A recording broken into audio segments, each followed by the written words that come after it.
사랑과 은혜가 풍성하신 우리 아버지 하나님, 진심으로 감사드립니다. Chúng con thật lòng dâng lời cảm tạ Đức Chúa Trời là Cha của chúng con, là đấng đầy dẫy tình yêu thương và ân điển. 하나님을 모르고 하나님을 떠나서 죄 가운데 살던 저희였습니다. Chúa ơi, chúng con vốn dĩ là những người sinh ra trong tội lỗi, sống trong tội lỗi và không biết đến Đức Chúa Trời.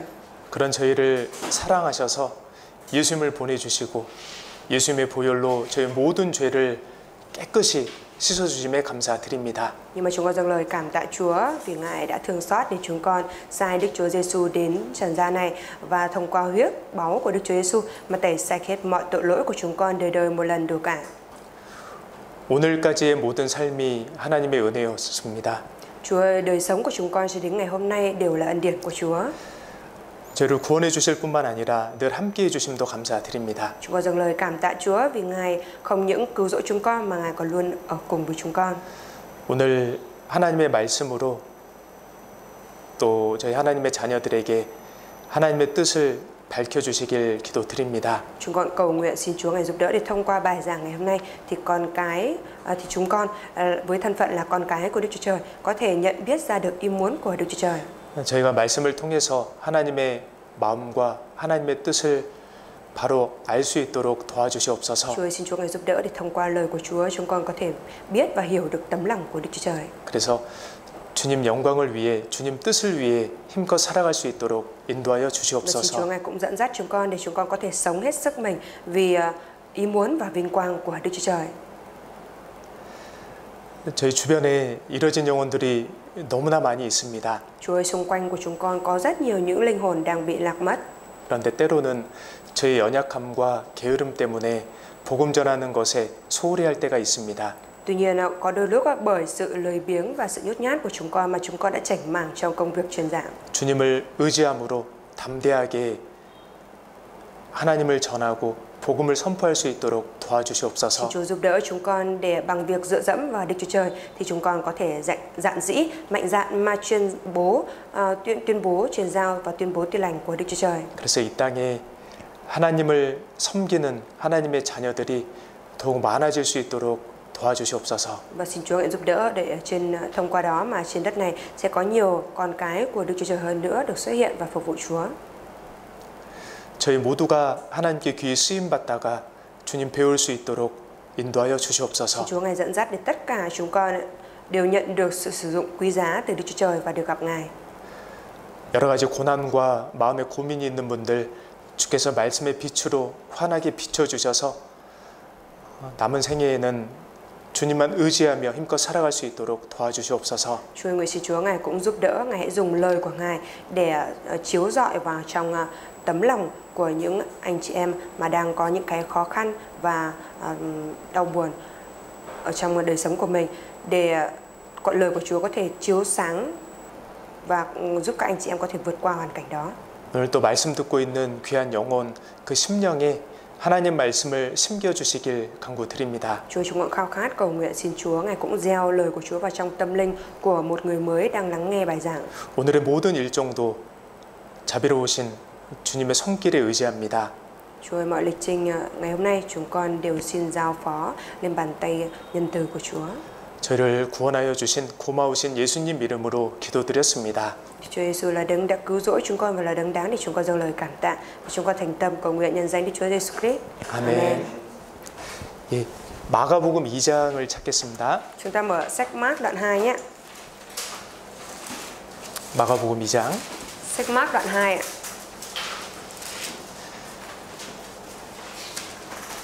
1절부터 12절입니다. Sách Mác đoạn 2 từ câu 1 đến câu 12.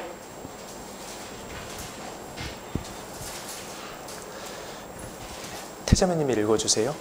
Từ câu 1 đến câu 12 em đọc nhé. Vài ngày sau, Đức Chúa Giêsu trở lại thành Capernaum. Dân chúng nghe tin Ngài ở trong nhà nên tụ họp lại rất đông, đến nỗi ngay trước cửa cũng không còn chỗ trống. Ngài giảng đạo cho họ. Bấy giờ có 4 người khiêng đến Ngài một người bại liệt. Vì đám đông, họ không thể đem người ấy đến gần Ngài được, nên đã dỡ mái nhà ngay trên chỗ Ngài đang ngồi. Rồi từ lỗ trống đó, họ giăng người bại xuống, thấy đức tin của họ. Đức Chúa Giêsu phán với người bạn: hỡi con, tội lỗi con đã được tha. Nhưng có mấy thầy thông giáo ngồi đó thắc mắc trong lòng rằng: sao người này nói như vậy? Thật là phạm thượng, ngoài Đức Chúa Trời còn ai có thể tha tội được? Thậm chí Đức Chúa Giêsu đã nhận biết ngay những gì họ đang nói với nhau, nên phán: tại sao trong lòng các ngươi lại thắc mắc như vậy? Theo các ngươi, giữa việc bảo người bại liệt rằng tội con đã được tha và việc bảo hãy đứng dậy vác giường mình mà đi, thì việc nào dễ hơn? Nhưng để các người biết rằng con người ở thế gian có thẩm quyền tha tội, Ngài phán với người bại liệt: ta bảo con hãy đứng dậy vác giường đi về nhà. Người bại liệt đứng dậy, lập tức vác giường đi ra trước mặt mọi người, đến nỗi ai nấy đều kinh ngạc và tôn vinh Đức Chúa Trời rằng: chúng ta chưa từng thấy việc như vậy bao giờ. 5절은 같이 함께 읽겠습니다. Câu 5 chúng ta cùng đọc với nhau nhé. 예수께서 저희의 믿음을 보시고 중풍병자에게 이르시되 소자야 내 죄사함을 받았느니라 하시니. 여기 예수께서 저희의 믿음을 보시고. Ở đây thì có nói rằng Đức Chúa Giêsu thấy đức tin của họ. 예수님께서는 믿음을 보십니다. Đức Chúa Giêsu nhìn vào đức tin ạ. 이 말씀 어떤 뜻인지 좀 생각을 해보고요. Bây giờ chúng ta sẽ cùng nhau suy nghĩ xem là lời này có ý nghĩa là gì. 이 중풍병자를 고쳐주신 사건을 통해서 제가 같이 교훈을 받아보도록 하겠습니다. Chúng ta sẽ cùng nhau rút ra bài học thông qua cái người bại liệt đã được chữa lành ạ. 여기 2장 위에 보시면 이 마태복음 9장, 누가복음 5장이라고도 표시가 되어 있습니다. Chúng ta nhìn ở bên dưới cái tiêu đề của đoạn 2 ấy, thì có nó nói là nó cùng cái phân đoạn ở trong sách Matthew đoạn 9 và Luca đoạn 5 đấy. 그러니까 이 사건이 마태복음 9장, 누가복음 5장에도 기록이 돼 있다는 거예요. Điều này có nghĩa là cái sự kiện này cũng đã được ghi chép ở trong sách Matthew đoạn 9 và Luca đoạn 5 ạ. 같은 사건인데 조금은 다른 표현들이 있습니다. Tức là mặc dù là cùng một sự kiện thế nhưng mà có một vài những cái biểu hiện hơi khác nhau ạ. 사복음서라고 하죠. 마태복음, 마가복음, 누가복음, 요한복음에는요. 동일한 사건이 조금씩 다르게 표현된 그런 내용들이 있는데요. Có 4 sách tin lành đúng không ạ? Sách Matthew, Mark, Luca và Giăng đấy ạ. Tức là có những cái sự kiện giống nhau đều được ghi chép ở trong 4 sách tin lành này. Thế nhưng mà mỗi một sách thì lại được viết và lại với cái sự biểu hiện hơi khác nhau ạ. 예, 같은 내용을 그 여러 복음서를 통해서 확인해 볼 때에 그 사건을 더욱 우리가 자세하게 알 수 있습니다. Mặc dù là cùng một nội dung, tuy nhiên thông qua việc mà chúng ta cũng kiểm tra cái sự kiện đó ở trong những cái sách khác á, thì chúng ta có thể hiểu rõ hơn nữa về cái sự kiện đó ạ. 여기 경남 빌딩이 있잖아요. Ở đây thì có cái tòa Gangnam đúng không ạ? 경남을 앞에서 보는 모습이 다르고 옆에서 보는 모습이 다릅니다. Cái hình ảnh của tòa Gangnam khi mà chúng ta nhìn chính diện ạ, thì nó sẽ khác với cái hình ảnh của cái tòa đấy khi mà chúng ta nhìn ở phía bên cạnh đúng không ạ? 근데 그 경남을 사면에서 이렇게 바라봤을 때, 야, 경남이 이런 모습이구나. 더 이렇게 자세히 알 수 있잖아요. Và khi mà chúng ta nhìn cái tòa Gangnam đó ở cả 4 phía thì chúng ta sẽ càng hiểu rõ hơn là hóa ra cái tòa nhà này nó có hình dạng như thế này đúng không ạ? 그래서 성경을 보실 때 특히 사복음서에는 예수님의 사건 어떤 말씀이 있을 때요. 위에 동일한 이렇게 같은 사건이 있는 구절이 있으면 이렇게 병행해서 같이 읽으시면 도움이 많이 됩니다. Khi mà chúng ta đọc sách Kinh Thánh ấy, và những cái sự kiện nào mà Đức Chúa Giêsu nói mà nó có ở trong sách khác, nó có cùng một cái sự kiện như thế vậy, thì khi chúng ta đọc ở đó và chúng ta thấy nó có biểu chú thích là ở trong sách nào thì chúng ta cùng đọc luôn ở trong cái sách đó và xem cái nội dung thì sẽ tốt hơn ạ. 아시겠죠? Mọi người biết chưa ạ? 네, 1절 보겠습니다. Trong câu 1 ạ. 수일 후에 예수께서 다시 가버나움에 들어가시니 집에 계신 소문이 들린지라. Vài ngày sau, Đức Chúa Giêsu trở lại thành Capernaum, dân chúng nghe tin Ngài ở trong nhà. 그러니까 예수님께서 이제 가버나움에 계실 때에 예수님이 가버나움에 오셨다 이런 소문이 이제 널리 주변에 퍼진 거예요. Tức là khi mà Đức Chúa Giêsu đến Capernaum thì những người xung quanh họ đã truyền ra cái tin là Đức Chúa Giêsu đã đến Capernaum ạ. 그래서 그 소문을 들은 사람들이 예수님을 직접 찾아뵙고 싶어서 그 대구로 이제 찾아간 겁니다. Và những người mà đã nghe được cái tin đó thì nhanh chóng chạy tìm đến cái nhà mà Đức Chúa Giêsu đang ở để gặp Ngài ạ. 2절.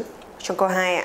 많은 사람이 모여서 문 앞에라도 용신할 수 없게 되었는데. Nên tụ họp lại rất đông, đến nỗi ngay trước cửa cũng không còn chỗ trống. 네, 근데 사람들이 너무 많이 모인 거예요. Lúc đó thì rất nhiều người đông đúc nhóm họp lại. 자, 용신할 수 없게 되었는데 우리가 안 쓰는 표현이죠. 용신할 수 없다. Không còn chỗ trống ạ. 무슨 말이냐면요. Lời này có nghĩa là gì ạ? 사람들이 너무 많아서 움직일 수가 없을 정도가 된 거예요. 몸을 움직일 수 없는 거예요.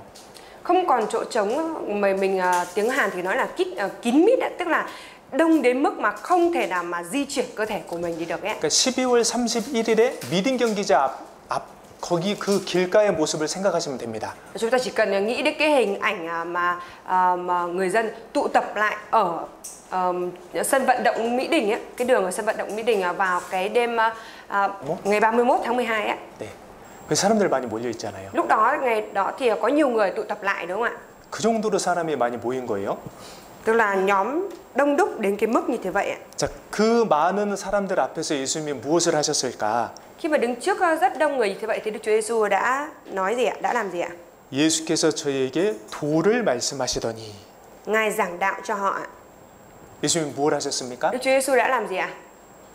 말씀을 하셨어요. Đức Chúa Giêsu đã giảng dạy lời Chúa ạ. 진리에 대해서 선포하셨어요. Chúa đã tuyên bố về lời của chân lý ạ. 예수님께서 기적을 행하시기 전에 먼저 말씀하셨습니다. Tức là trước khi Đức Chúa Giêsu làm phép lạ, phép màu thì Chúa đã phán dạy lời của Chúa trước ạ. 예수님은 사람을 너무나 사랑하십니다. Đức Chúa Giêsu thì rất yêu thương con người ạ. 사랑하는 사람들에게 먼저 하셨던 것은 말씀입니다.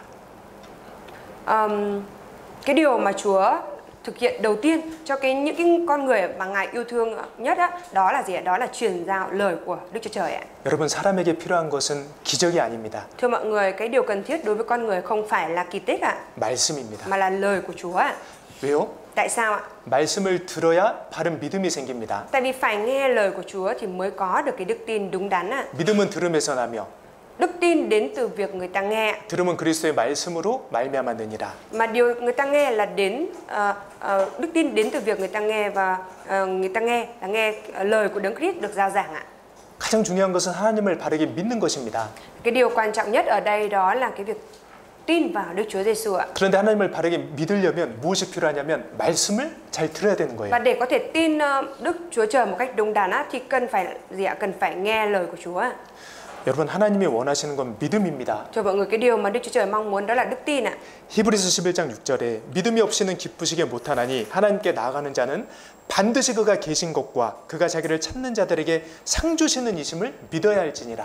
Nên ở trong sách Hebrew đoạn 11 câu 6 có lời nói rằng ạ, không có đức tin thì không thể làm hài lòng Đức Chúa Trời. Vì người nào đến gần Đức Chúa Trời thì phải tin rằng Ngài thực hữu và là Ngài là đấng ban thưởng cho những ai tìm kiếm Ngài. 그러니까 하나님은 믿음을 기뻐하셔요. Tức là Đức Chúa Trời Ngài vui lòng với đức tin ạ. 근데 믿음이 어떻게 생기느냐? Nhưng mà làm thế nào để mình có được đức tin ạ? 기적을 체험해서 믿음이 생기는 게 아니에요. Không phải là trải nghiệm kỳ tích là có được đức tin đâu ạ. 교회를 오래 다닌다 그래서 믿음이 생기는 것도 Cũng 아니에요. không phải là cứ đi hội thánh lâu là có được đức tin đâu ạ. 말씀을 잘 들어야 돼요. Mà phải nghe bài giảng, nghe lời của Chúa thật tốt ạ. 왜냐하면 하나님이 Tại vì 그렇게 sao? 말씀하셨어요. 믿음은 반드시 들음에서 난다. Tại vì sao? Tại vì Đức Chúa Giêsu đã nói rồi ạ. Đức Chúa Trời đã nói rồi ạ. Đức tin đến từ việc người ta nghe ạ. 그러니까 예수님께서 많은 사람들이 모였을 때 말씀하셨습니다. Khi mà có rất nhiều người đông đúc tụ họp lại như thế vậy thì Đức Chúa Giêsu Ngài đã rao giảng lời của Đức Chúa Trời ạ. 사람이 하나님 앞에 행할 수 있는 가장 바른 태도는 말씀을 잘 듣는 거예요. Và cái thái độ đúng đắn nhất mà con người có thể thực hiện được trước mặt Đức Chúa Trời đó là gì ạ? Đó là việc lắng nghe lời của Chúa thật chăm chú ạ. 자, 여기는 접어두시고요. Chúng ta kẹp lại sách này ạ 이사야 55장을 và 가보겠습니다. mở sách Ê-sai, 이사야 55장 Ê-sai đoạn 55 ạ. 3절입니다. Câu 3. 이사야 55장 3절. Ê-sai đoạn 55 câu 3.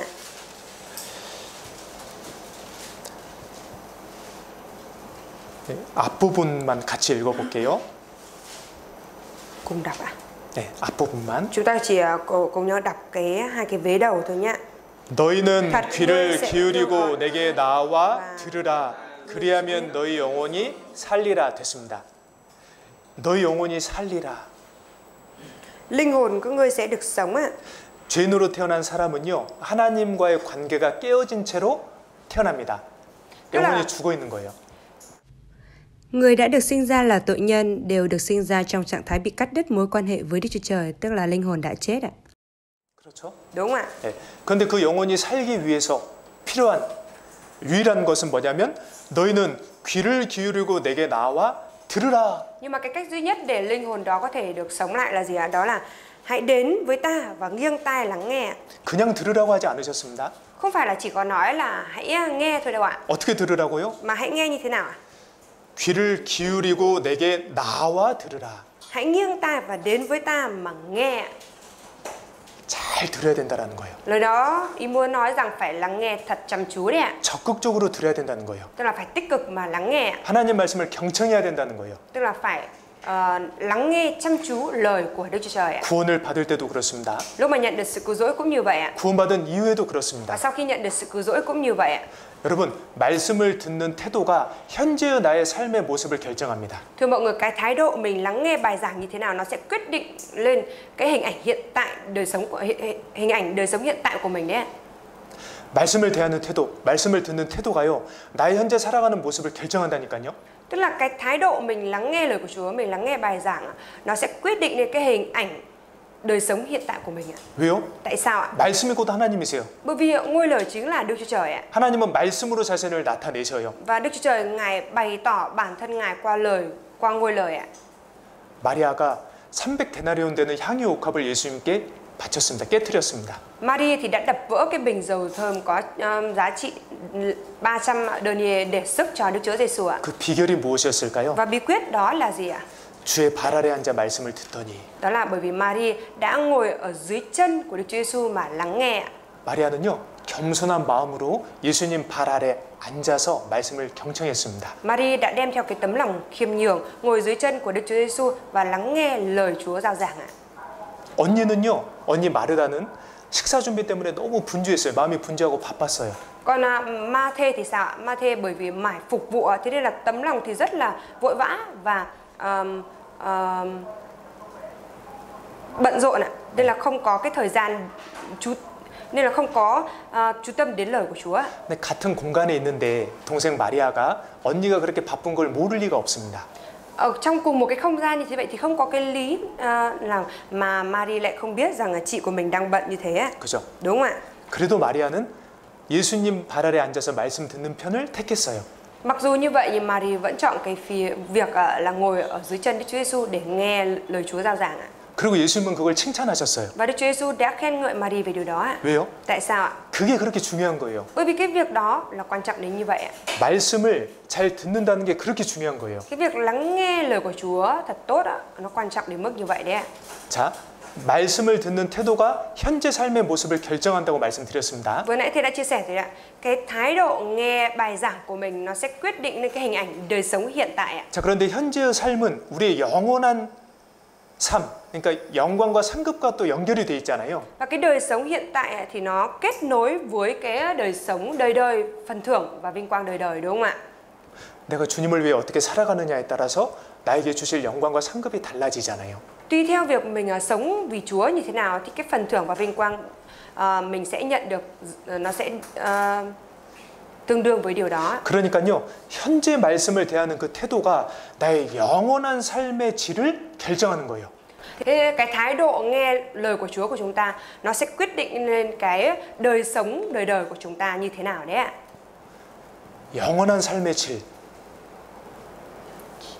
Cái chất lượng nó sẽ quyết định lên cái chất lượng đời sống đời đời của chúng ta. 그 말씀 듣는 게 얼마나 중요합니까? Thế là cái việc mà lắng nghe bài giảng quan trọng biết bao ạ. 잠언 4장 Chúng ta mở sách Châm ngôn đoạn 4 ạ.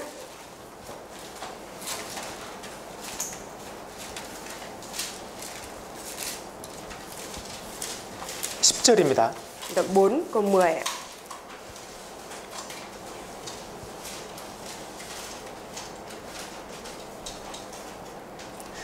잠언 4장 10절 같이 읽습니다. Châm ngôn đoạn 4 câu 10 ạ. Chúng ta cùng đọc với nhau nhé. 내 아들아 들으라 내 말을 받으라 그리하면 내 생명의 해가 길리라. 내 아들아 들으라. Hỡi con ta hãy nghe. 듣는 거에서 끝나면 안 돼요. Chúng ta không được chỉ kết thúc bởi việc nghe 그 들은 말을 받으라. mà hãy tiếp nhận lời mình nghe. 그 말씀을 잘 경청하고 마음에 받으라는 거예요. Lời này ý muốn nói rằng hãy lắng nghe lời của Chúa thật tốt và tiếp nhận lời đó vào trong lòng mình ạ. 4절 Câu 4 ạ. 같이 읽습니다. Chúng ta cùng đọc nhé. 아버지가 내게 가르쳐 이르기를 내 말을 내 마음에 두라 내 명령을 지키라 그리하면 살리라. 그리하면 살리라. Thì con sẽ được sống ạ. 아버지의 말씀을 우리 마음에 두고 그 명령을 지키며 살아갈 때에 산다. Tức là khi mà chúng ta nghe lời của cha rồi ghi nhớ những cái lời của cha đó vào trong tấm lòng rồi tuân giữ như thế vậy thì sẽ được sống ạ. 우리가 이렇게 살아가고 있는데요. Chúng ta thì đang sống như thế này. 그래야면 산다라는 게 무슨 뜻일까요? Thì cái câu mà thì con sẽ được sống ở đây có ý nghĩa là gì ạ? 하나님 자녀답게 살 수 있다는 거예요. Lời này ý muốn nói rằng chúng ta sẽ có thể sống ra dáng là con cái của Đức Chúa Trời được ạ. 살아있는 신앙생활을 할 수 있다는 거예요. Có thể sống, có thể thực hiện được một cái đời sống đức tin còn sống ạ. 20절 Câu 20 ạ. 같이 읽겠습니다. Chúng ta cùng đọc ạ. 내 아들아 내 말에 주의하며 나의 이르는 것에 내 귀를 기울이라. 아버지 되신 우리 하나님께서 우리 아들 된 우리 자녀들에게 우리들에게 원하시는 게 있습니다.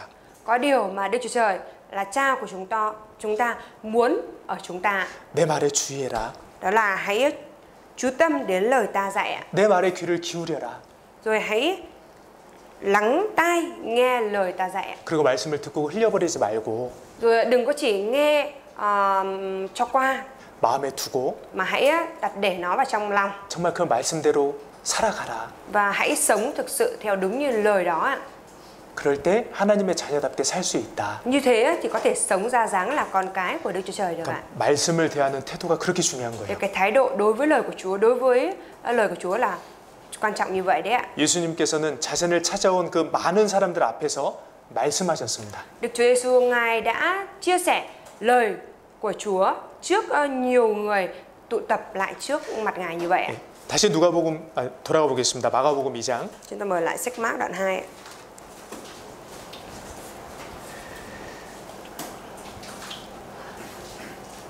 3절입니다. Câu 3. 사람들이 한 중풍병자를 네 사람에게 메워 가지고 예수께로 올세.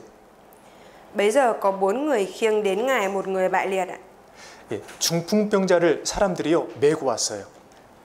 Người ta đã khiêng một người bị bại liệt đến ạ. 네 사람이. 4 người ạ. 중풍병자는 몸을 못 움직입니다.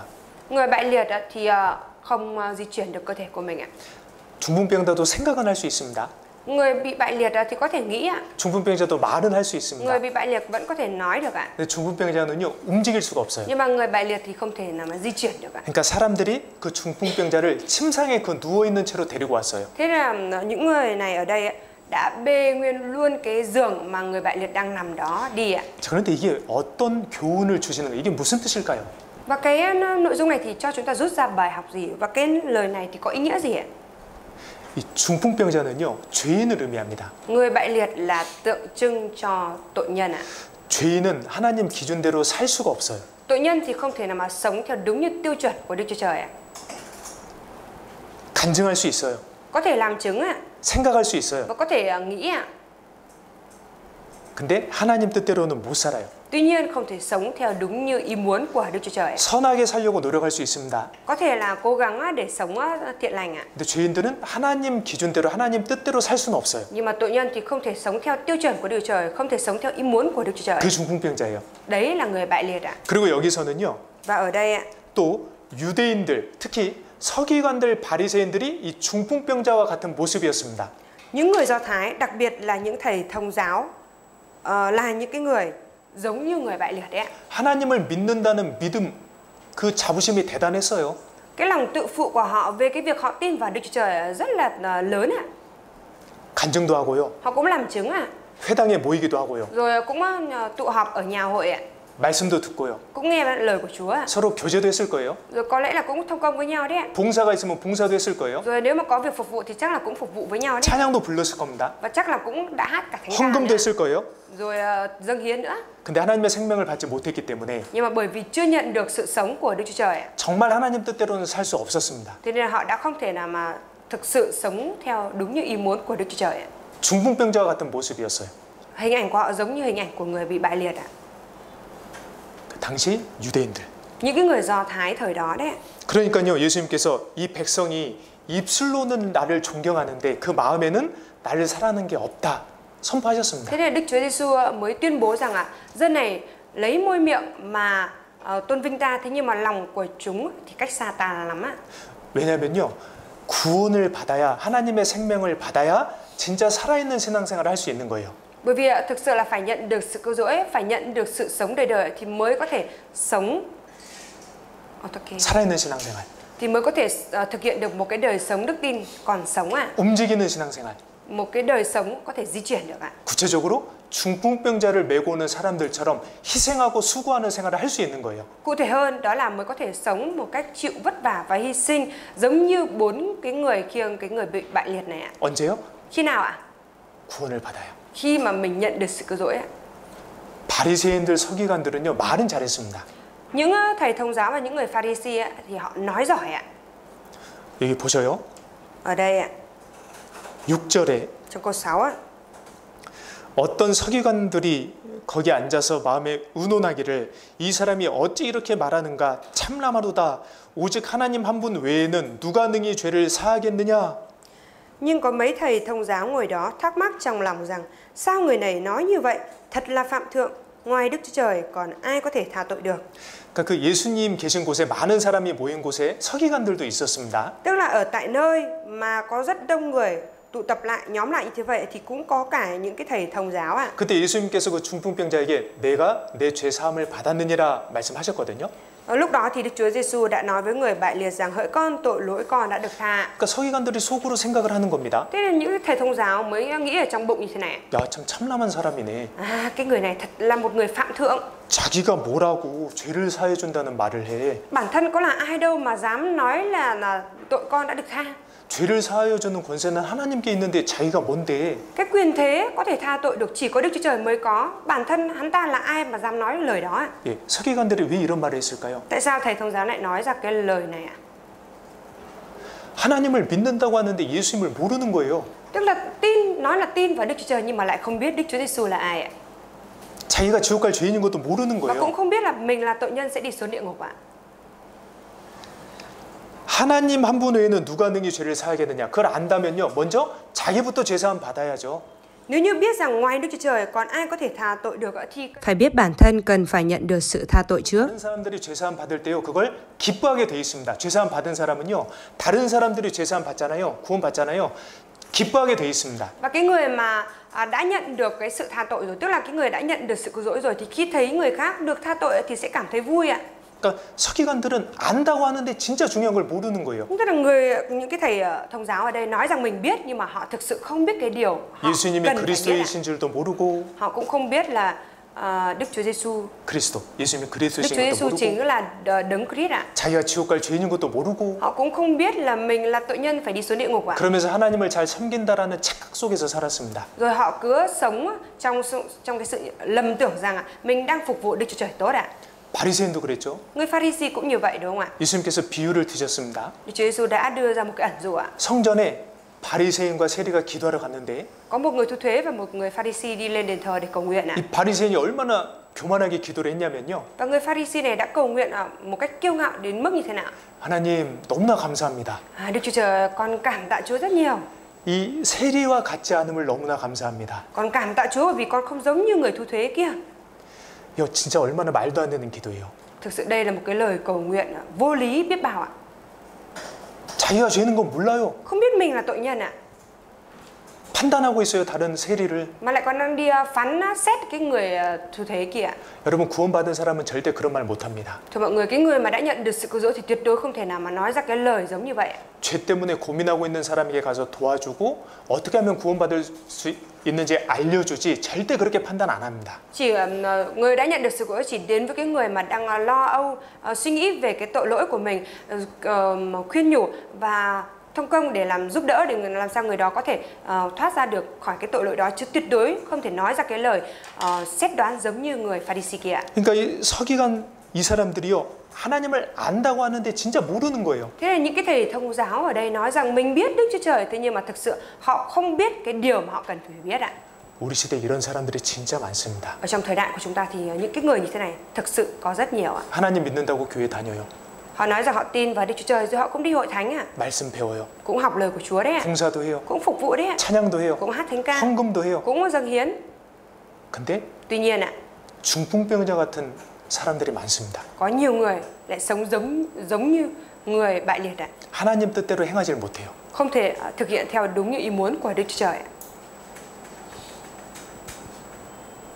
그래서 그 당시 유대인들, 서기관들, 바리새인들이 중풍병자 같은 사람들이었습니다. Thế là những người Do Thái hay là những thầy thông giáo cũng như những người Pharisee thời đó giống như những người bại liệt ạ. 네, 어쨌든 중풍병자가 이렇게 나오면요, 아, 죄인의 모습이구나라고 생각하시면 됩니다. Khi mà có xuất hiện cái người bại liệt như này thì chúng ta chỉ cần nghĩ đến là đây là hình ảnh của tội nhân là được ạ. 자, 다시 3절. Chúng ta mở lại. 사람들이 한 중풍병자를 4사람에게 메워가지고 예수께로 올 새에 Đoạn 2 câu 3 ấy. Bấy giờ có 4 người khiêng đến Ngài một người bại liệt ạ.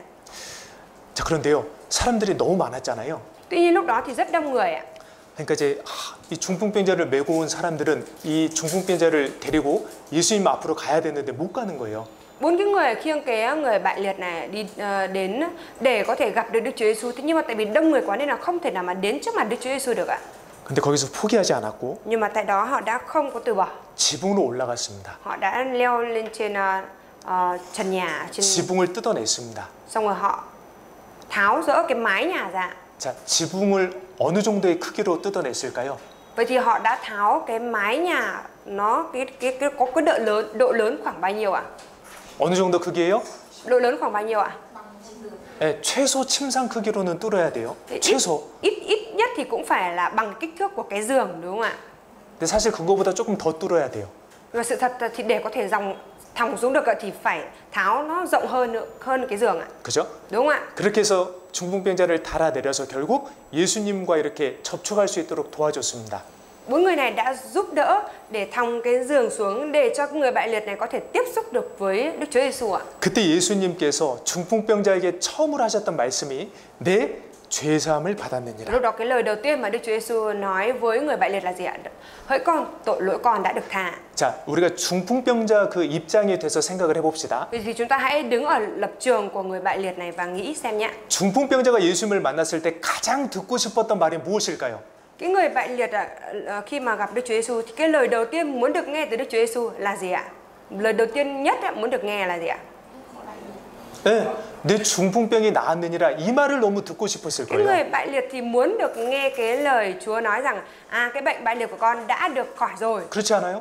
Chẳng phải vậy hay sao ạ? 여러분 아프면요, 이거 빨리 낫고 싶다 이 생각밖에 안 듭니다. Thưa mọi người, khi mà mình bị đau ốm thì trong đầu chỉ có cái suy nghĩ rằng phải nhanh chóng được khỏi ạ.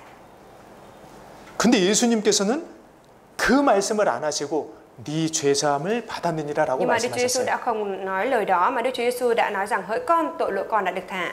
왜 이렇게 Tại sao 말씀하셨을까요? Đức Chúa Giêsu đã nói như vậy ạ? 죄사함 받는 게 중요해요? 중풍병에서 낫는 게 더 중요해요? Cái việc mà được tha tội là quan trọng hơn hay là cái được khỏi bệnh bại liệt là quan trọng hơn ạ?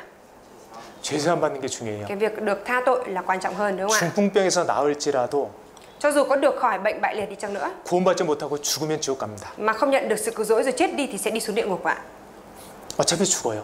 Vì đằng nào cũng chết ạ. 그리고 병이란 게 어떻게 왔어요? 아담의 범죄 때문에 들어온 거예요. Bệnh tật đến từ khi nào? Đến từ việc mà Adam phạm tội nên bệnh tật đã đi vào trong loài người. 병은 범죄의 결과입니다. Bệnh tật là kết quả của việc phạm tội ạ. 그러니까 사람에게 가장 중요한 게 무엇이냐? Thế nên là đối với con người thì cái điều quan trọng nhất là gì ạ? 병 낫는 거 아니에요. Không phải là cái việc được khỏi bệnh ạ. 돈 많이 버는 거 Cũng 아니에요. không phải là cái việc kiếm được nhiều tiền ạ. 좋은 사람과 결혼하는 거 Rồi 아니에요. cũng không phải là kết hôn được với một người tốt ạ.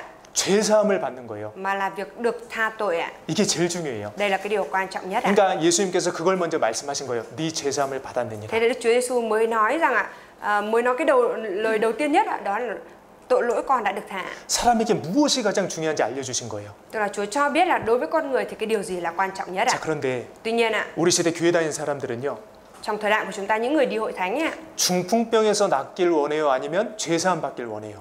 họ muốn được khỏi bệnh bại liệt hay là họ muốn được tha tội ạ?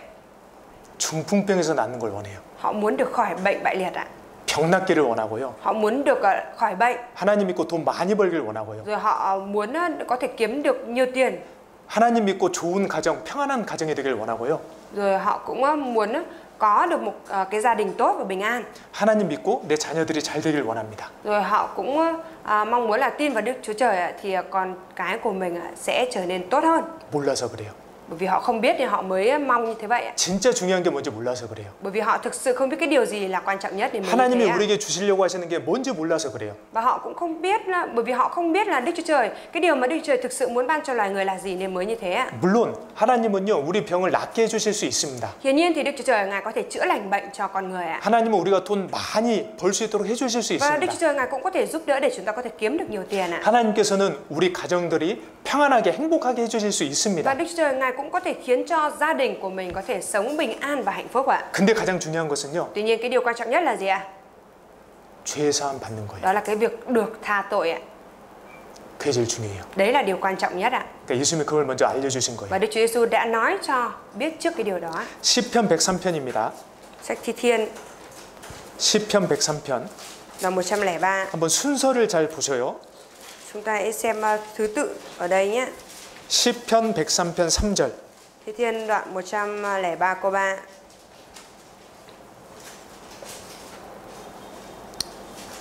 같이 읽겠습니다.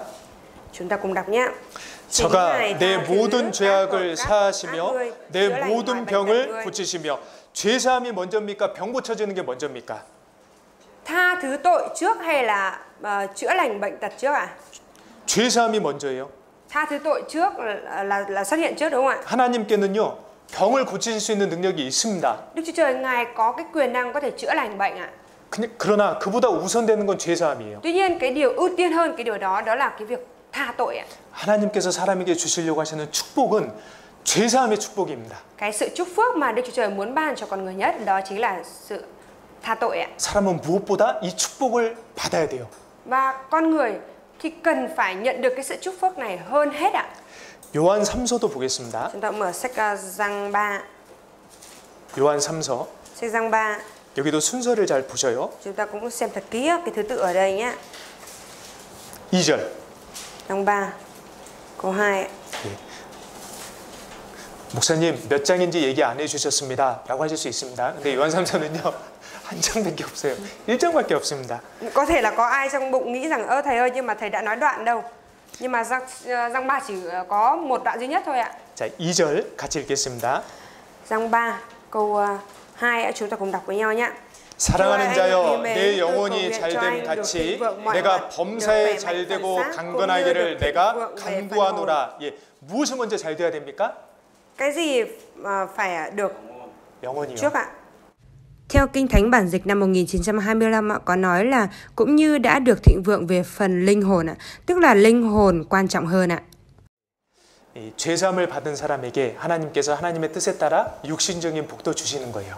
Tức là đối với những người mà đã nhận được sự tha tội rồi ạ, thì Đức Chúa Trời Ngài sẽ ban thêm cho cái phước hạnh về mặt phần thể xác ạ. 아시겠죠? Mọi người biết chưa ạ? 네, 다시 돌아갑니다 우리. Chúng ta mở 마가복음. lại sách Mác nhé. 마가복음 2장. Sách Mác đoạn 2 ạ. 자, 예수님께서 내 죄사함을 받았느니라 하니까 이 서기관들이 또 마음으로 생각했어요. 아, 참남하다. 하나님께서만 죄를 사하실 수 있는 권세가 있는데 자기가 뭐라고 저런 말을 해. 그 예수님이 그 말씀을 아십니다. 그 생각을 아십니다. Khi mà Đức Chúa Giêsu nói là hỡi con tội lỗi con đã được tha thì ở trong bụng mấy cái người thông giáo kia bắt đầu thắc mắc như thế này. Cái người này thật là phạm thượng. Ngoài Đức Chúa Trời ra còn ai có thể tha tội được? Cái người này thật đúng là ai mà dám nói như thế vậy? Thì khi mà họ nghĩ ở trong lòng của mình như thế thì Đức Chúa Giêsu đã biết được cái suy nghĩ của họ và nói như thế này. 자, 그 생각을 아시고 예수님께서 이렇게 말씀하셨어요. Đức Chúa Giêsu đã 8절. biết được cái suy nghĩ của họ và nói như thế này ở trong câu 8 ấy ạ. 자, 같이 읽겠습니다. Chúng ta cùng đọc nhé. 저희가 속으로 이렇게 운운하는 줄을 알고 예수께서 곧 중심에 아시고 이르시되 어찌하여 이것을 마음에 운운하느냐? 중풍병자에게 내 죄사함을 받았느니라 하는 말과 일어나 내 상을 가지고 걸어가라는 말이 어느 것이 더 쉽겠느냐?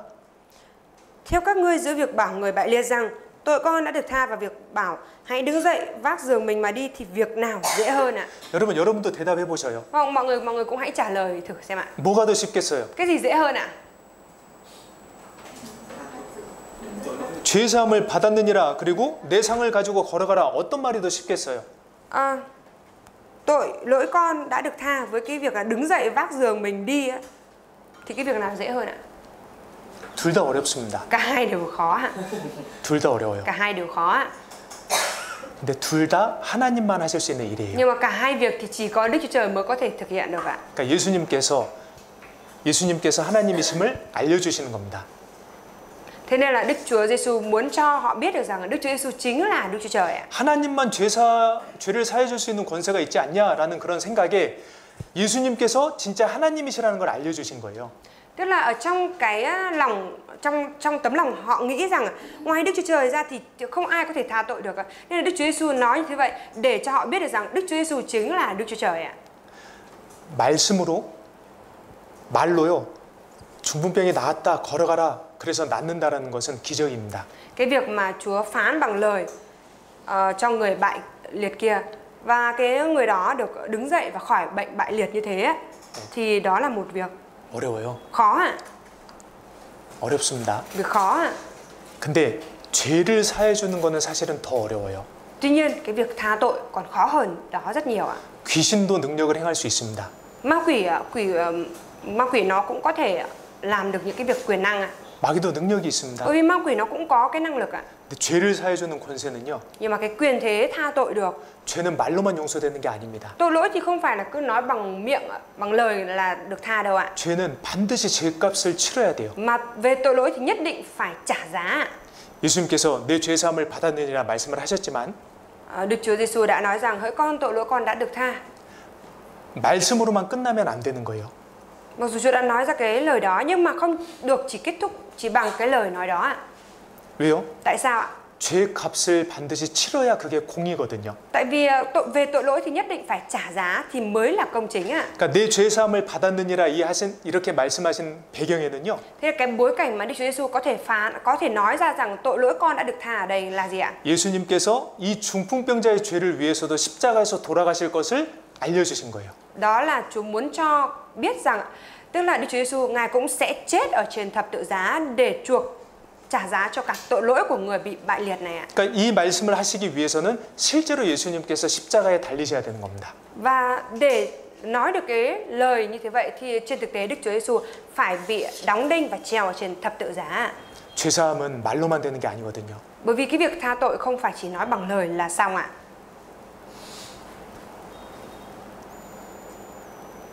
그러니까 예수님께서 이 땅에 오셔서 Đức Chúa Giêsu đã đến trên đất này ạ.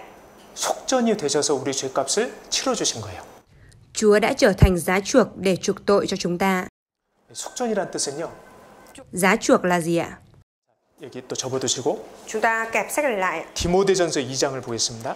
và mở sách Ti-mô-thê nhất 2장 đoạn 2 ạ.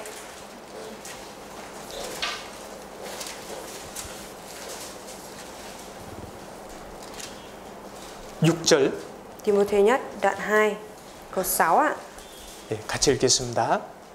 Chúng ta cùng đọc nhé.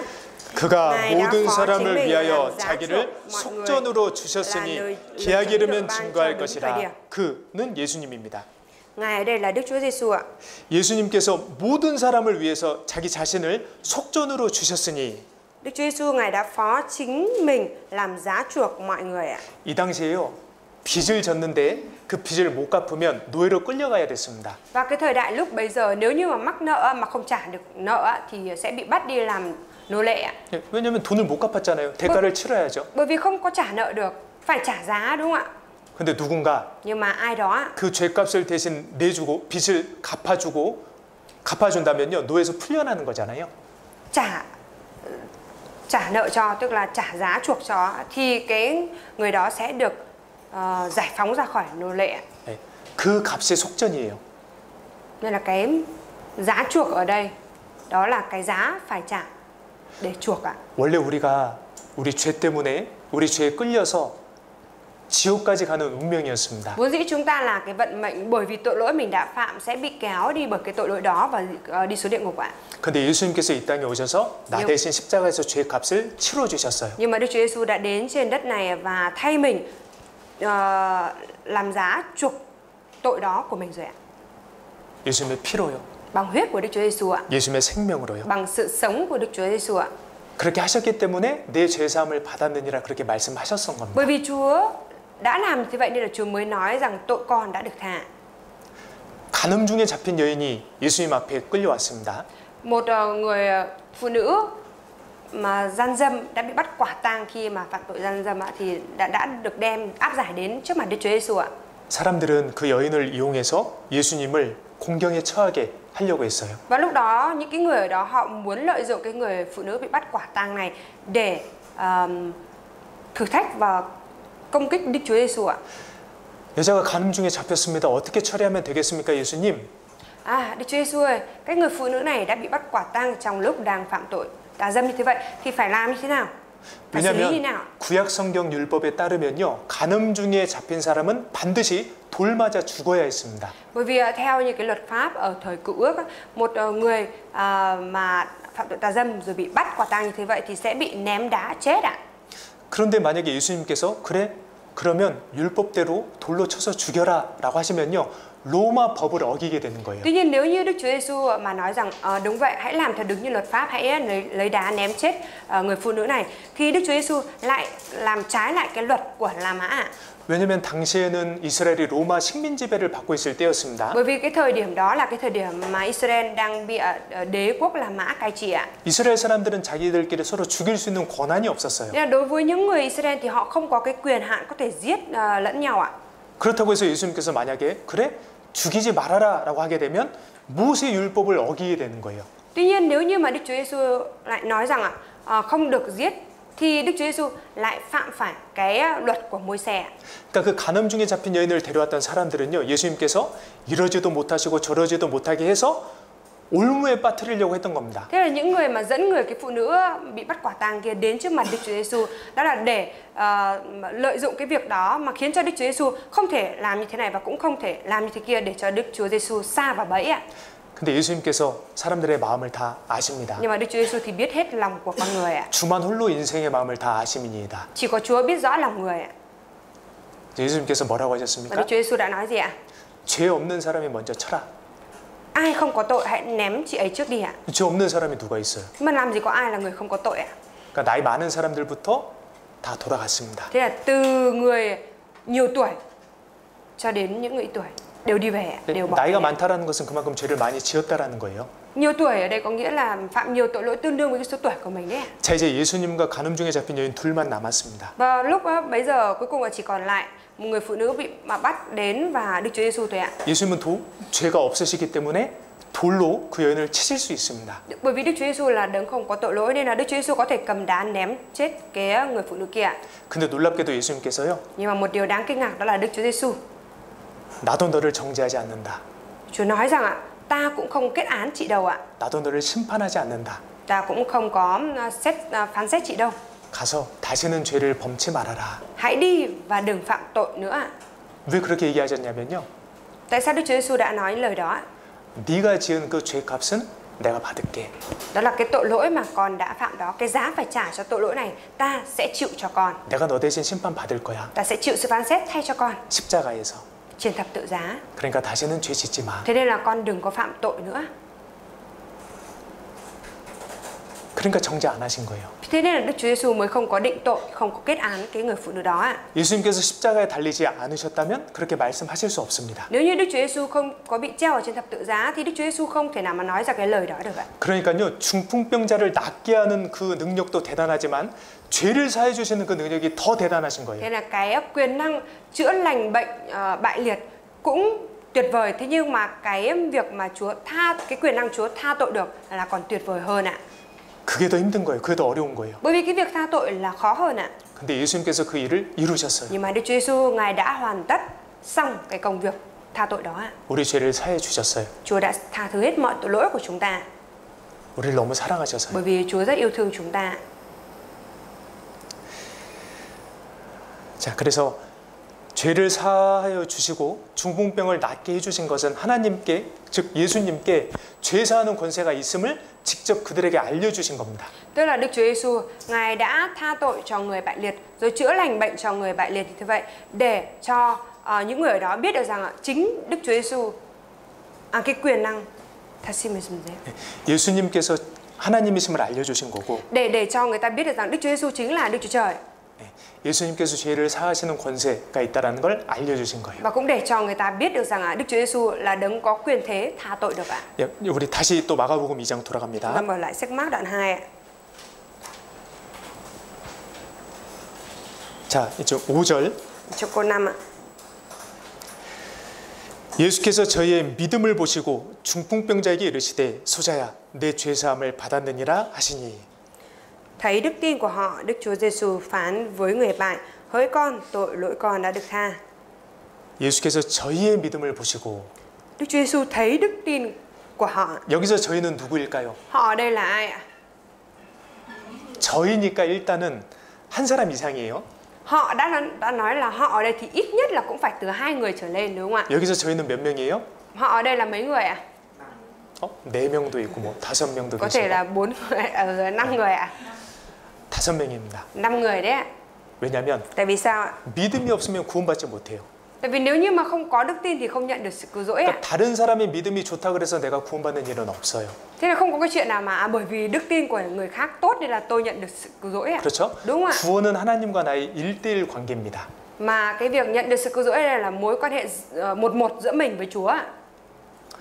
그러니까 이 중풍병자도 믿음이 있었던 Thế 거예요. là người bị bại liệt này cũng có đức tin ạ. 자, 그런데 오늘 좀 같이 생각해 보고 싶은 것은요. Nhưng mà cái điều mà ngày hôm nay chúng ta sẽ cùng nhau tìm hiểu là gì ạ? 예수께서 저희의 믿음을 보시고.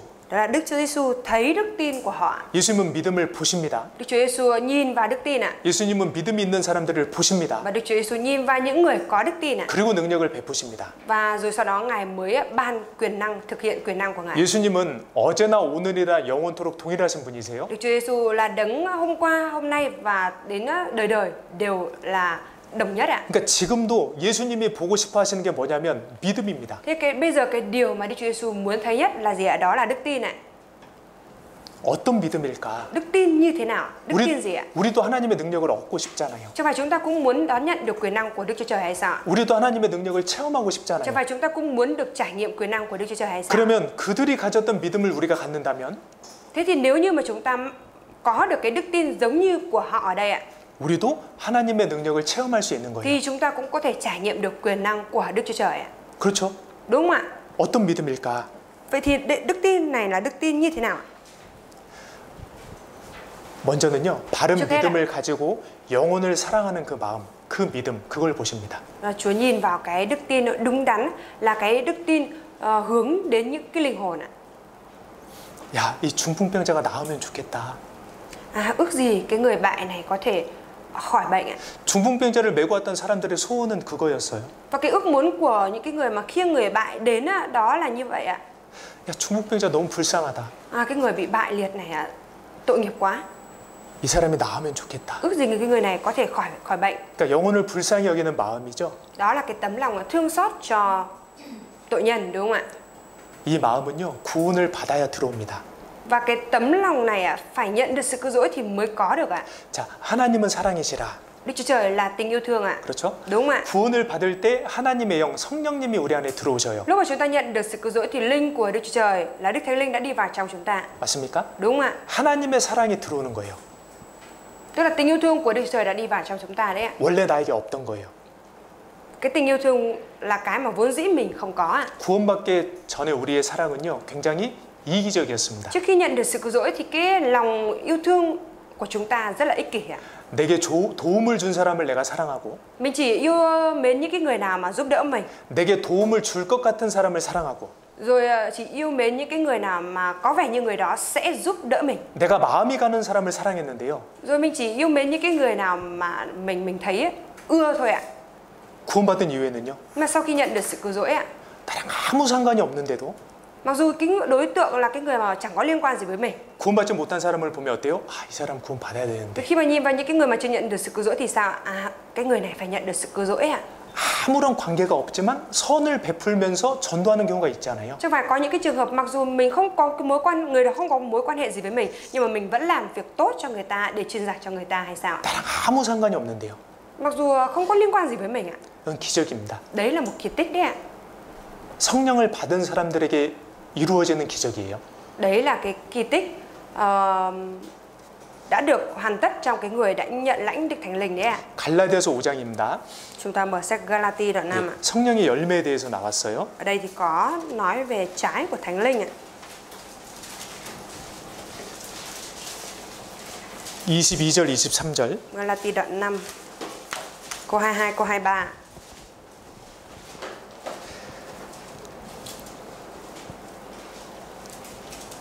구원을 받고 성령님을 받은 사람들에게 이루어지는 열매들입니다. Đây là những trái của Thánh Linh ạ, sẽ được kết ra cho những cái người mà nhận được sự cứu rỗi ạ. 갈라디아서 5장 22절, 23절 같이 읽습니다. Galati đoạn 5 câu 22 câu 23 chúng ta cùng đọc nhé. 오직 성령의 열매는 사랑과 희락과 화평과 오래 참음과 자비와 양성과 충성과 온유와 절제니 이 같은 것을 금지할 법이 없느니라.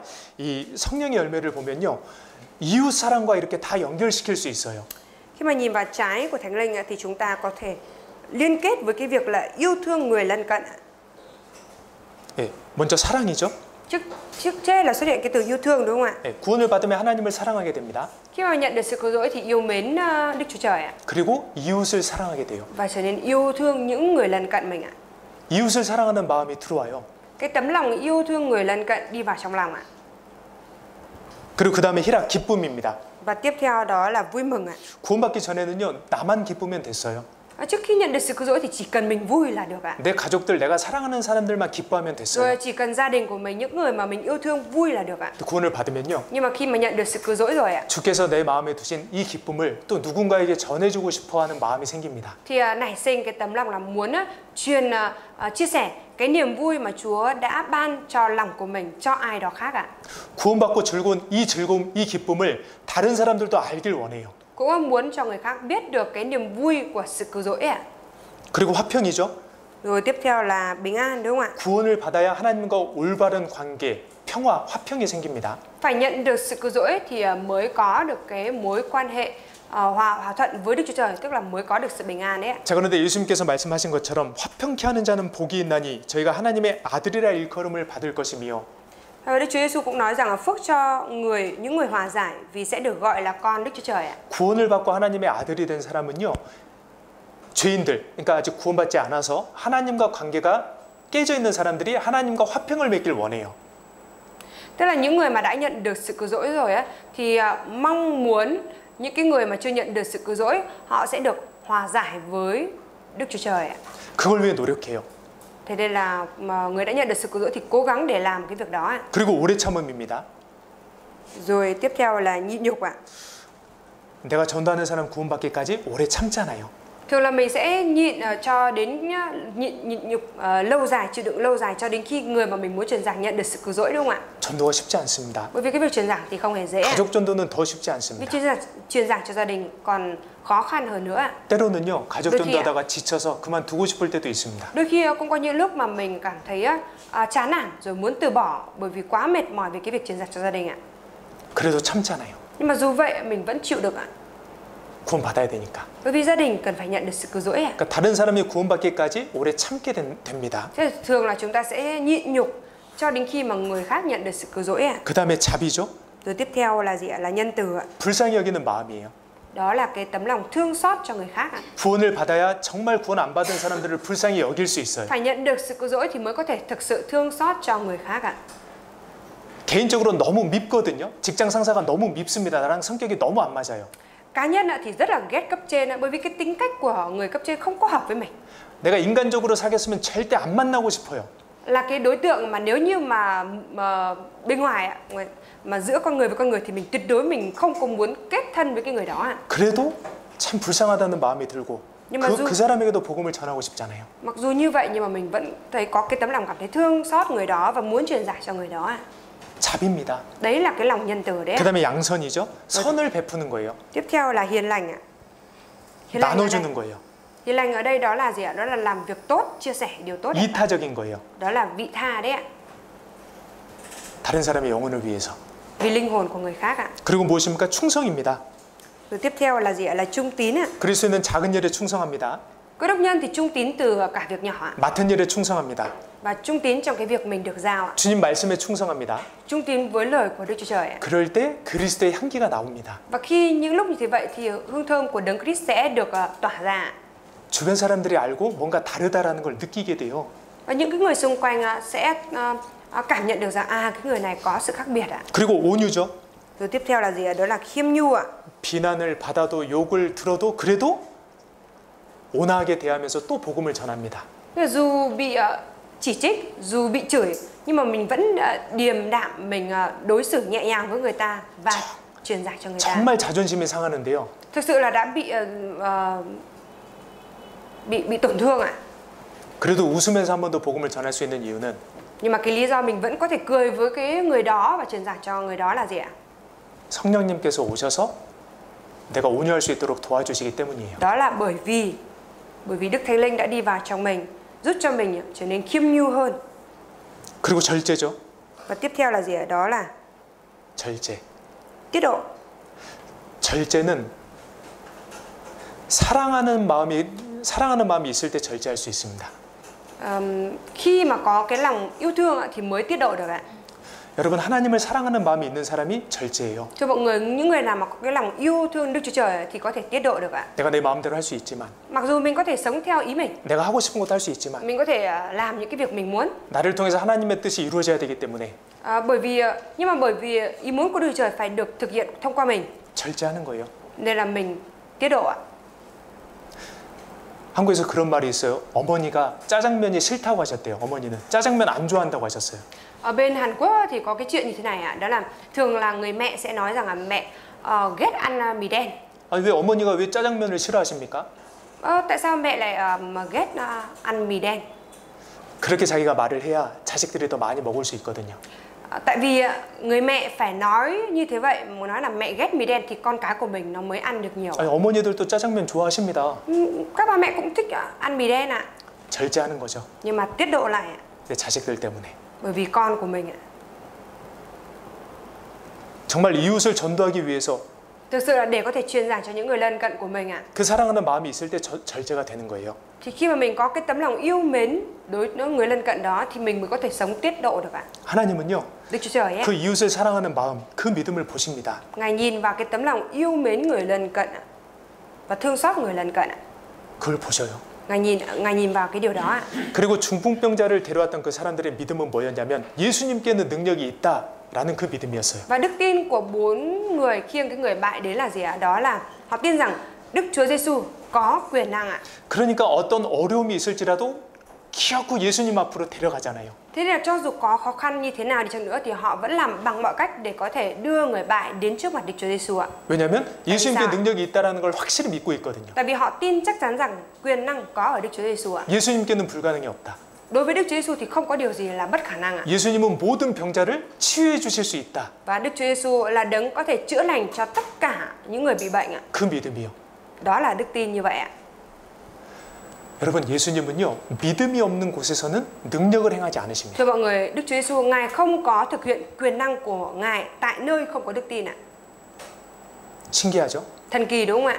예수님이요, 예수님을 믿는 그 능력을 믿는 사람들에게는 능력을 행하셔요. Đức Chúa Giêsu Ngài chỉ thực hiện cái việc quyền năng ở cái người mà có đức tin vào quyền năng của Ngài. 믿음대로 될지어다. Tin như thế nào thì được như thế ấy ạ. 근데 그 능력을 믿지 않으면 Nhưng mà nếu như không tin vào quyền năng đó 예수님 능력을 행하지 않으십니다. thì Đức Chúa Giêsu Ngài sẽ không có làm việc quyền năng ạ. 우리의 믿음은 어떻습니까? Vậy thì đức tin của chúng ta thì sao ạ? 우리는 정말 주님의 능력을 믿고 있나요? Thực sự là mình có đang tin vào quyền năng của Chúa hay không ạ? 마태복음 13장입니다. Chúng ta mở sách Ma-thi-ơ đoạn 13 58절. đoạn 13 câu 58 ạ.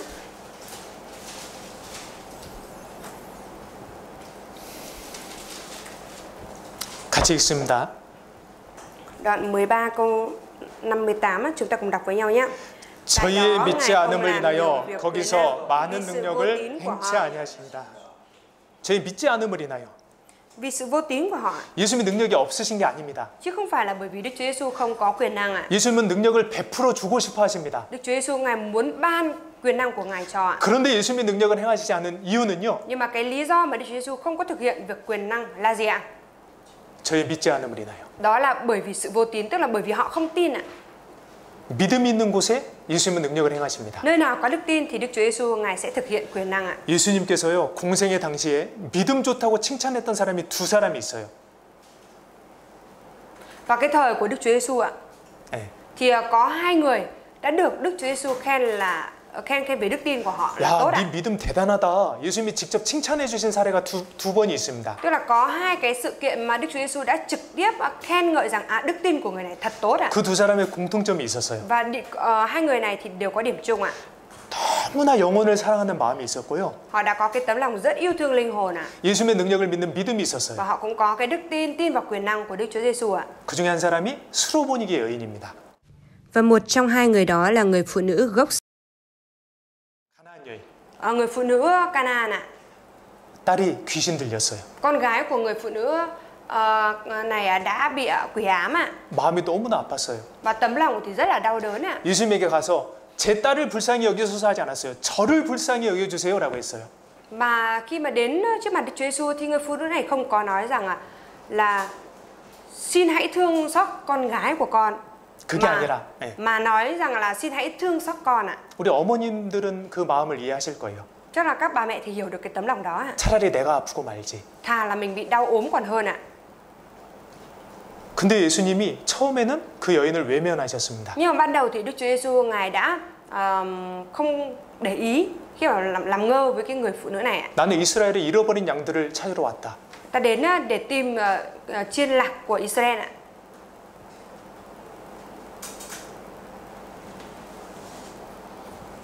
그런데 그 수로보니게 여인은 포기하지 않았어요. Tuy người phụ nữ Canaan này đã không có từ bỏ ạ. 걔에게 먼저 먹을 걸 주는 것이 옳지 않다. Lấy đồ của con cái cho chó ăn là điều không phải ạ. 근데 그 여인은요. Nhưng mà 괜찮습니다. người phụ nữ đó vẫn nói rằng không, nhưng mà không sao ạ. 걔도 부스러기 먹지 않습니까? Chẳng phải là những con chó cũng được ăn những cái miếng rơi vụn từ trên bàn ăn của chủ xuống sao? 저에게 부스러기 같은 은혜라도 베풀어 주십시오. Xin Chúa hãy ban cho con cái ân điển chỉ giống như là những cái vụn bánh đó ạ. 그러니까 이 가나안 여인은요. 그 예수님의 능력을 진짜 믿었던 거예요. Nhưng mà người phụ nữ Canaan này thực sự đã tin vào quyền năng của Đức Chúa Giêsu ạ. 큰 능력 필요 없습니다. Không cần quyền năng lớn ạ. 아주 작은 능력이라도 베풀어만 주십시오. Dù chỉ là một quyền năng nhỏ, rất nhỏ đi chăng nữa cũng xin hãy ban cho con ạ. 딸을 사랑하는 마음, 예수님의 능력을 믿는 믿음이 있었잖아요. 치료가 됐잖아요. Chẳng phải là người phụ nữ Canaan này đã có cái tấm lòng thương xót linh hồn con gái của mình và cũng có cái đức tin chắc chắn rằng là Đức Chúa Giêsu sẽ chữa lành cho con gái của mình. Có đức tin vào cái quyền năng của Đức Chúa Giêsu nên là con gái đã được chữa khỏi, đúng không ạ? 예수님이 그 여인을 칭찬하셨습니다. Và Đức Chúa Giêsu thì đã khen ngợi người phụ nữ đó. 야, 내 믿음이 크도다. Đức tin của người thật lớn ạ. 네 소원대로 되리라. Điều ngươi muốn sẽ được thành ạ. 두 번째 사람은 백부장이에요. Và cái người thứ hai đó là viên đội trưởng ạ. 유대인이 아니에요. 외국인이에요. Không phải là người Do Thái đâu ạ, mà là người nước ngoài ạ. 근데 그 하인 중에 한 명이 병에 걸렸어요. Nhưng mà một trong các đầy tớ của ông đã bị mắc bệnh. 아들이 아닙니다. Không phải là con trai của mình đâu ạ. 친척도 아닙니다. Mà cũng không phải là bà con ạ. 자기 100명 중에 그 100명의 군인 중에 한 명도 아니에요. Mà cũng không phải là một người trong 100 người lính ở trong đội của mình đâu ạ. 하인이에요, 하인. Mà chỉ là một đầy tớ thôi ạ. 당시 하인 노예는요, 동물 취급받을 때입니다. Đầy tớ nô lệ thời đó thì bị đối xử như động vật thôi ạ. 근데 이 백부장은 하인을 너무 사랑했어요. Nhưng mà người viên đội trưởng này thì rất là thương người đầy tớ này. 하인이 병이 낫기를 너무나 원했어요. Và rất là mong muốn là cái người này được chữa lành bệnh ạ. 그래서 자기가 친한 유대인들을 통해서 예수님을 초청하려고 했습니다. Thế nên là viên đội trưởng này đã thông qua một cái người Do Thái mà mình quen biết để xin, 네, 초청하려고 대구로. để mời Đức Chúa Giêsu về nhà mình ạ. 근데 예수님이 가까이 오시니까요. 예수님 오지 마세요라고 했어요. Nhưng mà khi mà Đức Chúa Giêsu đến gần ạ, thì viên đội trưởng này nói rằng xin Chúa đừng vào ạ. 예수님 그냥 말씀으로만 해주십시오. Đức Chúa Giêsu chỉ cần nói là được ạ. 말씀으로만. Chỉ cần nói thôi ạ. 무슨 뜻이에요? Lời đó ý là gì ạ? 하나님께서 말씀으로 세상을 창조하셨잖아요. Không phải là Đức Chúa Trời Ngài đã sáng tạo ra trời đất này bằng ngôi lời hay sao? 이 백부장은 예수님께서 그리스도 하나님이라는 그런 믿음이 있었어요. Viên đội trưởng này đã có cái đức tin rằng Đức Chúa Giêsu có quyền năng ạ. 예수님, 저는 예수님께서 저희 집에 오시는 것을 감당할 수가 없습니다. Đức Chúa Giêsu, con không thể nào mà gánh vác nổi việc Chúa bước vào nhà con. 그냥 말씀으로만 해주십시오. Thế nên xin Chúa chỉ cần phán là được ạ. 그러니까 이 백부장도 하인을 사랑하는 마음이 있었고 예수님의 능력을 믿는 믿음이 Tức là 있었잖아요. viên đội trưởng này cũng đã có cái tấm lòng yêu thương đầy tớ của mình. Có cái đức tin vào quyền năng của Đức Chúa Giêsu ạ. 그 말을 듣고 예수님이 놀라셨습니다. Và khi mà nghe cái lời đó thì Đức Chúa Giêsu đã rất ngạc nhiên ạ. 정말 놀라셨어요. Chúa đã rất ngạc nhiên ạ. 야, 내가 이스라엘 중에서도 이런 믿음을 못 봤다. Ở trong Israel ta chưa từng thấy đức tin như thế này bao giờ ạ. 예수님 놀라셨어요. Đức Chúa Giêsu đã rất ngạc nhiên ạ. 그 영혼을 사랑하는 마음에 놀라셨고 Chúa đã rất ngạc nhiên bởi cái tấm lòng yêu thương linh hồn của người này ạ. 예수님의 능력을 믿는 믿음에 놀라셨어요. Rồi Chúa cũng ngạc nhiên bởi vì cái đức tin vào quyền năng của Đức Chúa Giêsu ạ. 여러분, 영혼을 사랑하는 마음 그리고 예수님의 능력을 믿는 믿음 여기에는요 하나님의 능력을 베풀어 주십니다. Cho mọi người, tại cái nơi người nào mà có cái tấm lòng yêu thương các linh hồn, rồi có cái đức tin vào quyền năng của Đức Chúa Giêsu thì Ngài sẽ thực hiện việc quyền năng ở đó ạ. 그러면 우리가 점검해봐야 될 것은 나는 정말 영혼들을 사랑하고 있는가? Thế thì cái điều mà chúng ta cần phải kiểm tra lại ở mình đó là mình thực sự có cái tấm lòng yêu thương linh hồn hay không? 지옥 갈 영혼들을 어떻게 바라보고 있는가? Hiện mình đang nhìn những cái linh hồn sắp đi xuống địa ngục đó với cái tấm lòng như thế nào? 정말 하나님의 능력을 믿고 있는가? Rồi liệu rằng mình đang có thực sự tin vào quyền năng của Đức Chúa Trời hay không? 그 믿음을 예수님이 보고 계십니다. Và Đức Chúa Giêsu Ngài nhìn thấy, Ngài đang nhìn vào cái đức tin đó ạ. 또 예수님이 보시는 믿음은요 다른 영혼이 낫기 위해서 수고하고 헌신하는 그 믿음이에요. Và đức tin mà Đức Chúa Giêsu nhìn vào nữa là gì ạ? Đó là cái đức tin chịu vất vả, hy sinh và hiến thân mình vì người khác ạ. 중풍병자를 4명이서 들려면 힘이 듭니다. Để có thể khiêng được một cái người bị bại liệt thì rất là mất sức, đúng không ạ? 그리고 중풍병자를 메고 오는 동안은 내 일을 할 수가 없습니다. Và trong cái quá trình mà khiêng người bại đi thì không thể làm được việc của mình ạ. 내 시간을 내야 됩니다. Phải dành thời gian của mình ra. 그리고 Và 정말 영혼을 조심스럽게 정말 세심하게 대해야 됩니다. và thực sự là cần phải cẩn thận, thận trọng, tỉ mỉ cư xử với linh hồn mà mình muốn truyền giảng. 자, 지붕을 뜯고 침상채로 내리는 장면을 한번 생각을 해볼게요. Bây giờ chúng ta hãy thử tưởng tượng ra cái cảnh mà dỡ mái nhà xong rồi thòng cái giường của người bại xuống đi ạ. 그 4명의 사람들이 중풍병자를 어떻게 내렸을까요? Vậy thì 4 cái người kia đã thòng cái người bại xuống như thế nào ạ?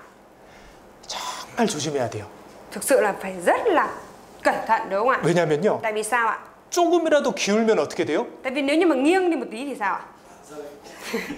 떨어져요. Thì sẽ bị rơi ạ. 근데 중풍병자는 자기 힘으로 버틸 힘이 없어요. Mà người bị bại thì không có cái sức để tự dậy lại được ạ. 그러니까 이 균형을 맞춰서 천천히 안전하게 내렸을 겁니다. Thế 세심하게. nên là chắc là 4 người này đã rất là tỉ mỉ rồi thận trọng, cẩn thận từng chút một thả và đúng cân bằng để thòng cái giường xuống ạ. 제가 이걸 묵상하다가요. Và khi mà thầy suy ngẫm cái điều này ạ, 저를 전도해 주신 분들이 생각났어요. thì thầy đã nhớ lại cái người đã truyền giảng cho thầy ạ. 구원 받으니까 우리가 알게 되는 게 있습니다. Bởi vì đã nhận được sự cứu rỗi rồi nên là có cái điều chúng ta nhận biết ra. 내가 구원받기까지 Cho đến lúc mình nhận được sự cứu rỗi, 나를 전도해 주신 분들이 얼마나 조심스럽게 나를 대해 주셨는가. những cái người mà truyền giảng cho mình, họ đã cư xử với mình một cách thận trọng và tỉ mỉ biết bao ạ. 아마요 지금 우리가 전도 집회 전도하는 그분들은요 우리가 합심 기도하는 거 모를 겁니다. Và có lẽ là những cái người mà ở trong danh sách mà chúng ta đang nhờ cầu nguyện đó, họ cũng không biết là chúng ta đang đồng lòng cầu nguyện cho họ ấy. 그리고 하루라도 이렇게 오면 얼마나 조심스럽게 우리가 대합니까, 그죠? Rồi dù là một ngày họ đến đi chăng nữa thì chúng ta cũng rất là tỉ mỉ, thận trọng đối xử với họ biết bao ạ. 친절하게 대해주고, Cũng rất là vui vẻ, thân 양보해주고, thiện, chào đón họ, rồi cũng nhượng bộ ạ. 예수님을 만날 때까지 구원 받기까지 얼마나 우리가 조심해서 대합니까? Chúng ta thận trọng cư xử với họ biết bao nhiêu ạ, cho đến khi họ biết đến Đức Chúa Giêsu và nhận được sự cứu rỗi ạ. 저를 전도해 주신 분들도 그랬을 거예요. Có lẽ là người đã truyền giảng cho thầy cũng đã thực hiện như thế ạ. 분명히 저를 위해서 기도 부탁을 하셨을 거고 Rõ ràng là cũng đã nhờ cầu nguyện cho thầy ạ. 혹시라도 제가 마음이 상할까봐 조심조심 하셨을 거예요. Rồi có lẽ là cũng đã luôn luôn rất là thận trọng trong mọi việc ạ, bởi vì sợ để cho không làm tổn thương thầy ạ. 그게 진짜 믿음입니다. Đấy là mới là đức tin thực sự ạ. 영원히 예수님을 만날 때까지 수고하고 희생하고 하는 그게요 진짜 믿음입니다. Cái việc mà thực sự chịu hy sinh và vất vả cho đến khi linh hồn đó gặp được Đức Chúa Giêsu và nhận được sự cứu rỗi, 그래야 사니까요. thì đó mới là đức tin thực sự ạ. 그래야 구원 받으니까요. Và như vậy thì cái người đó mới 그래야 구원 받으니까요. nhận được sự cứu rỗi ạ. 여러분 사람은 믿음으로 구원 받습니다. Thưa mọi người, con người nhận được sự cứu rỗi bởi đức tin ạ. 말씀을 듣고 회개하고 복음을 믿을 때 구원을 받습니다. Khi mà nghe bài giảng, ăn năn rồi tin thì mới nhận được sự cứu rỗi ạ. 근데 그렇게 되기까지요. Nhưng mà cho đến khi họ đạt được như vậy ạ, 먼저 구원받은 사람의 수고와 희생이 절대적으로 필요해요. thì tuyệt đối cần có cái sự vất vả và hy sinh của người đã nhận được sự cứu rỗi trước ạ. 그러니까 만약에 Thế nên là giả sử ạ, 내가 mình, 우리가 chúng ta 영혼을 위해서 수고하고 희생을 하고 있다면요. chúng ta đang chịu vất vả và hy sinh vì các linh hồn ạ, 우리는 기대할 수 있는 거예요. thì chúng ta có thể kỳ vọng được ạ. 아, 주님께서 우리를 통해서 구원의 역사를 이루시겠구나. Chúa Ngài sẽ hoàn tất thực hiện cái công việc cứu rỗi thông qua chúng ta. 근데 우리가 기도하지 않고 Tuy nhiên nếu như mà chúng ta không cầu nguyện, 영혼을 위해 수고하지 않고 chúng ta cũng không có chịu vất vả vì linh 희생하고 hồn, 있지 않다면요. rồi cũng không có hy sinh gì hết ạ, 기대할 수 있는 게 없어요. chứ không có cái gì để kỳ vọng ạ. 나를 통해서 구원의 역사를 기대할 수가 없어요. Và cũng không thể nào mà kỳ vọng rằng thông qua mình công việc của sự cứu rỗi sẽ được thực hiện ạ. 우리 교회를 통해서 구원받는 거 기대할 수가 Rồi 없어요. cũng không thể nào mà kỳ vọng rằng thông qua hội thánh của mình có người nhận được sự cứu rỗi ạ. 그렇죠? Đúng không ạ? 왜냐하면 믿음으로 수고하고 희생하고 간절히 기도하는 그 믿음을 보시니까요. Tại vì Đức Chúa Giêsu Ngài nhìn vào cái đức tin chịu vất vả, hy sinh và khao khát truyền giảng cho người đó bằng đức tin ạ. 이해되시죠? Mọi người hiểu không ạ? 그러니까 우리가 진짜 살펴봐야 될 것은 Thì cái điều mà chúng ta cần phải xem là gì ạ? 내가 영혼을 위해 어떤 수고를 하고 있느냐. Đó là mình có đang chịu vất vả cái điều gì vì linh hồn ạ? 내가 영혼을 위해서 얼마나 간절히 기도하고 Rồi 있느냐. liệu rằng là mình đang cầu nguyện khao khát được bao nhiêu cho các linh hồn ạ? 내가 지금 영혼을 위해서 무슨 희생을 하고 있느냐. Rồi hiện bây giờ mình đang hy sinh cái điều gì vì những linh hồn ạ? 그게 없으면 Nếu như không có cái đó 구원의 역사는 기대할 수 없는 thì 겁니다. mình không thể nào mà kỳ vọng trông đợi được cái công việc của sự cứu rỗi ạ. 반대로 Nhưng mà ngược lại ạ, 그렇게 하고 있다면 nếu như mình đang thực hiện như thế 우리에게는 기대할 수 있는 게 있어요. thì chúng ta có cái điều kỳ vọng ạ. 예수님은 믿음을 보십니다. Đức Chúa Giêsu nhìn vào đức tin ạ. 그리고 예수님이 보시는 믿음은요. Và đức tin mà Đức Chúa Giêsu nhìn vào nữa là gì ạ? 어려움이 있더라도 포기하지 않는 믿음이에요. Đó là cái đức tin dù có khó khăn đi chăng nữa nhưng vẫn không từ bỏ ạ.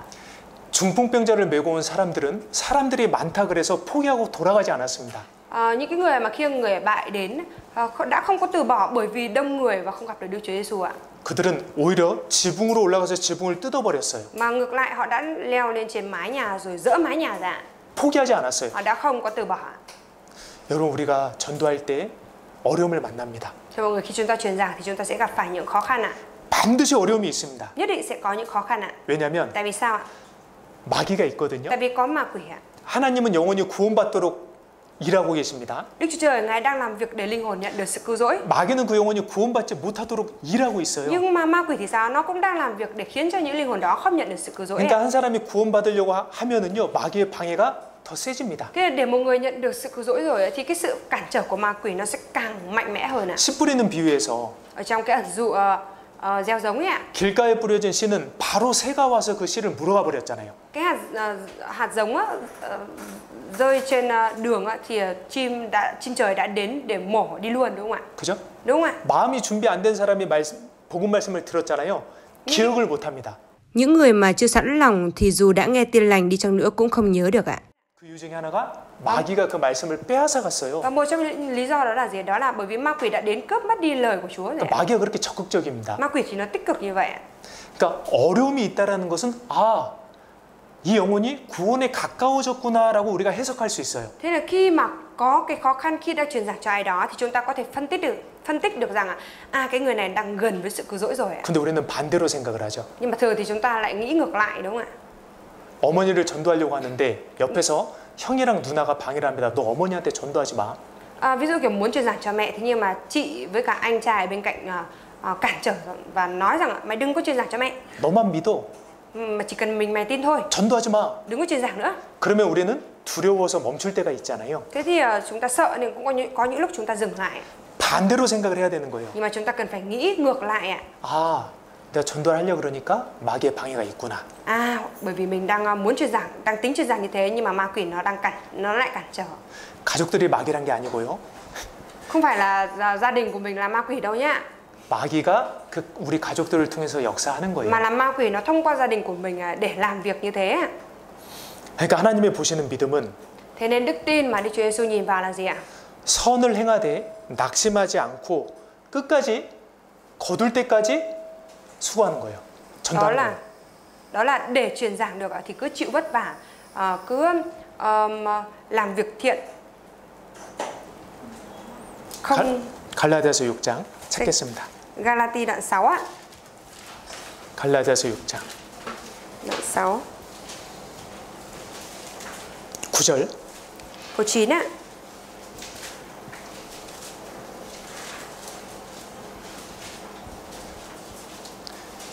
갈라디아서 6장 9절 같이 읽겠습니다. Galati đoạn 6 câu 9 chúng ta cùng đọc nhé. Chớ mệt 우리가 mỏi 선을 trong khi 행하되 làm việc 낙심하지 thiện. Nếu 말지니 chúng ta không 피곤하지 nản lòng thì đến 아니하면 mùa 때가 chúng ta sẽ 이름에 거두리라. 이런 믿음이요. là cái đức tin như thế này. 예수님이 보시는 믿음이에요. Đây là đức tin mà Đức Chúa Giêsu nhìn vào. 선을 행할 때에 Làm việc thiện. 주님의 일을 행할 때에 전도할 때에요. khi mà 낙심할 만한 일이 반드시 찾아옵니다. tức là khi mà làm việc thiện, khi mà làm công việc của Chúa, khi mà truyền giảng thì nhất định sẽ có những cái việc khiến mình nản lòng xảy đến ạ. 그러니까 낙심하지 말라고 말씀해 주신 거예요. Thế nên là Chúa mới nói rằng chớ nản lòng, chớ mệt mỏi ạ. 낙심하지 않고 끝까지 포기하지 않는 그 믿음을 예수님이 보십니다. Đức Chúa Giêsu nhìn vào cái đức tin không nản lòng, cứ giữ vững đến cùng và không từ bỏ ạ. 그리고 예수님은 비난을 두려워하지 않는 믿음도 보십니다. Và Đức Chúa Giêsu ngài cũng nhìn vào cái đức tin là không sợ bị người ta chỉ trích ạ. 중풍병자 메고 온 사람들이 지붕 뜯어내고 있을 때요. Khi mà những cái người mà khiêng người bệnh liệt ở trên mái nhà và dỡ mái nhà ra, 거기 있던 사람들이 다 쳐다봤을 거 아니에요. thì chẳng phải là tất cả những cái người ở đó họ đều nhìn bốn cái người này hay sao? 아니, 뭐 하시는 거예요? Rồi họ chỉ trích là làm cái gì đấy. 욕하는 사람도 있었을 거예요. Có lẽ là có những người còn chửi nữa ạ. 근데 그 사람들은 그 비난에 개의치 않았습니다. Nhưng mà những cái người này, bốn người này họ không có quan tâm đến những cái lời chỉ trích đó ạ. 영혼이 그 중풍병자를 살리는 게 더 중요하거든요. Bởi vì cái việc mà cứu sống người bệnh này là lớn hơn ạ, quan trọng hơn ạ. 우리가 비난을 두려워하면 전도 못합니다. Nếu mà chúng ta sợ bị chỉ trích thì chúng ta sẽ không truyền giải được đâu ạ. 내 평판을 생각하면 전도 못합니다. Nếu chúng ta nghĩ đến việc người khác bình phẩm mình thì không truyền giảng được đâu ạ. 다른 사람에게 인정받으려는 그 마음, 다른 사람들에게 칭찬받으려는 그 마음만 있으면요, 비난받으려는 마음이 없잖아요. 전도 못합니다. Nếu như mà chúng ta chỉ có cái tấm lòng là muốn được người khác nhận được cái sự đánh giá tốt từ người khác, rồi không có cái tấm lòng muốn bị chỉ trích như thế vậy thì chúng ta sẽ không có truyền giảng được ạ. 네, 왜냐하면 Tại vì sao ạ? 전도하는 일에는 반드시 비난이 따라오거든요. Tại vì khi mà truyền giảng thì nhất định là cái sự chỉ trích nó sẽ đi theo kèm theo ạ. 평판 관리하게 되면요, 전도 못합니다. Nếu như mà chúng ta cứ muốn được bình phẩm và đánh giá tốt như thế thì sẽ không truyền giảng được đâu ạ. 여러분 기억하셔요. Thưa mọi người, chúng ta cần phải ghi nhớ ạ. 다른 사람이 나를 평가하는 게 중요한 게 아니라 하나님이 나를 평가하시는 게 가장 중요합니다. Cái việc quan trọng ở đây không phải là người khác đánh giá mình như thế nào, mà điều quan trọng ở đây đó là Đức Chúa Trời đánh giá mình như thế nào. 어차피 내가 영원히 볼 분은 예수님 하나님이세요. 내가 영원히 볼 분은, 내가 영원히 함께 살 분은 하나님이세요. Bởi vì đấng mà mình sẽ ở cùng và sống mãi mãi là Chúa ạ. 우리 선택 잘해야 합니다. Thế chúng ta cần phải đưa ra cái sự lựa chọn thật tốt ạ. 그리고 예수님이 보시는 믿음은요, 협력하는 믿음이에요. Và đức tin mà Đức Chúa Giêsu nhìn vào nữa là gì? Đó là cái đức tin biết hiệp lực ạ. 그 4명 중에 한 명이 돌아갔다면 Nếu như trong 4 người này mà có một người giữa chừng bỏ về ạ, 3명이니까 조금 더 힘들었을 거예요. Thì 3 người khiêng thì chắc là sẽ mệt hơn đúng không ạ? 만약에 2명이 돌아갔다면요. Giả sử nếu như mà 2 người bỏ về ạ, 두 사람은 더 힘들었을 거예요. thì có lẽ 2 người còn lại sẽ càng mệt hơn ạ. 예수님이 보시는 믿음은 끝까지 함께하는 믿음입니다. Đức tin mà Đức Chúa Giêsu nhìn vào là gì? Đó là cái đức tin hiệp lực cùng nhau, không từ bỏ và đi đến cùng ạ. 다른 사람은 돌아갈지라도 나는 끝까지 남겠다. Dù người khác có bỏ về đi chăng nữa thì dù là mình vẫn đi đến cùng ạ. 나는 나 혼자라도 끝까지 복음을 전하겠다. Dù là một mình đi chăng nữa thì mình vẫn cứ truyền giao tin lành đến cùng. 나는 끝까지 혼자라도 봉사하겠다. Rồi dù là một mình đi chăng nữa thì mình sẽ phục vụ đến cùng ạ. 다른 사람의 영향 안 받겠다. Mình sẽ không chịu ảnh hưởng, không có để mình bị ảnh hưởng bởi người khác ạ. 그건 진짜 믿음입니다. Đấy mới là đức tin thực sự ạ. 중풍편자를 메고 온 사람은 끝까지 함께했습니다. Những cái người mà khiêng người bị bại đến á, họ đã đi cùng nhau đến cùng. 복음 전하는 것도요 함께하는 거예요. Việc truyền giảng cũng là truyền giảng cùng nhau ạ. 빌립보서 1장 Chúng ta mở sách Philip đoạn 1 ạ.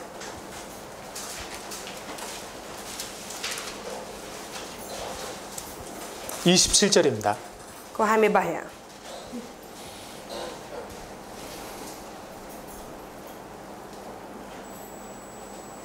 같이 읽겠습니다. Philip đoạn 1 câu 27 ạ. Chúng ta cùng đọc với nhau nhé. 오직 Điều cốt yếu 너희는 là anh em 그리스도 phải 복음에 sống xứng đáng với 합당하게 tin lành của 생활하라. Đấng Christ. 이는 Để 내가 khi đến 너희를 thăm 가보나 떠나 những lúc 있으나 vắng mặt, 너희가 tôi đều nghĩ rằng 일심으로 anh 서서 em vẫn đứng vững, 한 뜻으로 đồng tâm 복음의 trí, 신앙을 đồng lòng, 위하여 cùng chiến đấu 협력하는 vì đức tin của 것과 tin lành. 예, 여기요 일심, 한뜻, 협력 다 함께하는 거잖아요. Ở đây cái từ đứng vững, đồng tâm trí, đồng lòng, cùng chiến đấu đều có ý nghĩa là cùng nhau đúng không ạ? 전도는 함께하는 거예요. Chuyên giảng là làm cùng nhau ạ. 제가 생각을 해보니까 Và thầy nghĩ thì thấy là 우리 비해동자님이 구원받는 것도 교회가 같이 전도한 거예요. cái việc mà người anh em Việt nhận được sự cứu rỗi là hội thánh cùng truyền giảng đấy ạ. 물론 김기순 자매님이 Hiển 전도하셨습니다. nhiên thì là người chị em Kim Ki Sun đã truyền giảng ạ. 근데 아마 기억하실 텐데 우리가 그때 다 같이 교회에서 같이 갔어요. 가서 Nhưng 비해동자 mà 만났어요. chắc là mọi người cũng nhớ đó là lúc đó thì cả Hội thánh đã đến thăm nhà người anh em Việt ạ. đúng không ạ? 그날 비해동자님이 저희와 대화를 통해서 마음이 많이 바뀌었거든요. Và vào ngày hôm đó Qua việc nói chuyện với chúng ta thì người anh em Việt đã mở tấm lòng. 함께할 때 하나님이 역사하셔요. tức là khi mà làm cùng nhau thì Đức Chúa Trời Ngài sẽ làm việc ạ. 여러분 나 하나쯤이야 하고 뒤로 물러서시면 안 됩니다. Cho mọi người Chúng ta không được nghĩ rằng dù vắng có một mình đi chăng nữa thì cũng không có vấn đề gì. 우리가 함께해야 되니까요. 한 분 한 분이 너무나 중요한 거예요. tại vì chúng ta làm cùng nhau thế nên là từng người một rất là quan trọng ạ. 내가 빠지면 안 된다라고 생각해야 됩니다. Chúng ta cần phải nghĩ rằng nếu mà mình vắng mặt thì không được ạ. 나만 장군 문둥병이 나았거든요. Tướng quân Naaman bị mắc bệnh phong hủi đấy đã được khỏi bệnh phong hủi ạ. 그분이 문둥병 낫기까지요. 많은 사람의 도움이 있었습니다. Cho đến khi tướng quân Naaman này được khỏi bệnh phong hủi thì đã có 많은 사람의 도움. đã có rất nhiều sự giúp đỡ, đã có sự giúp đỡ của rất nhiều người ạ.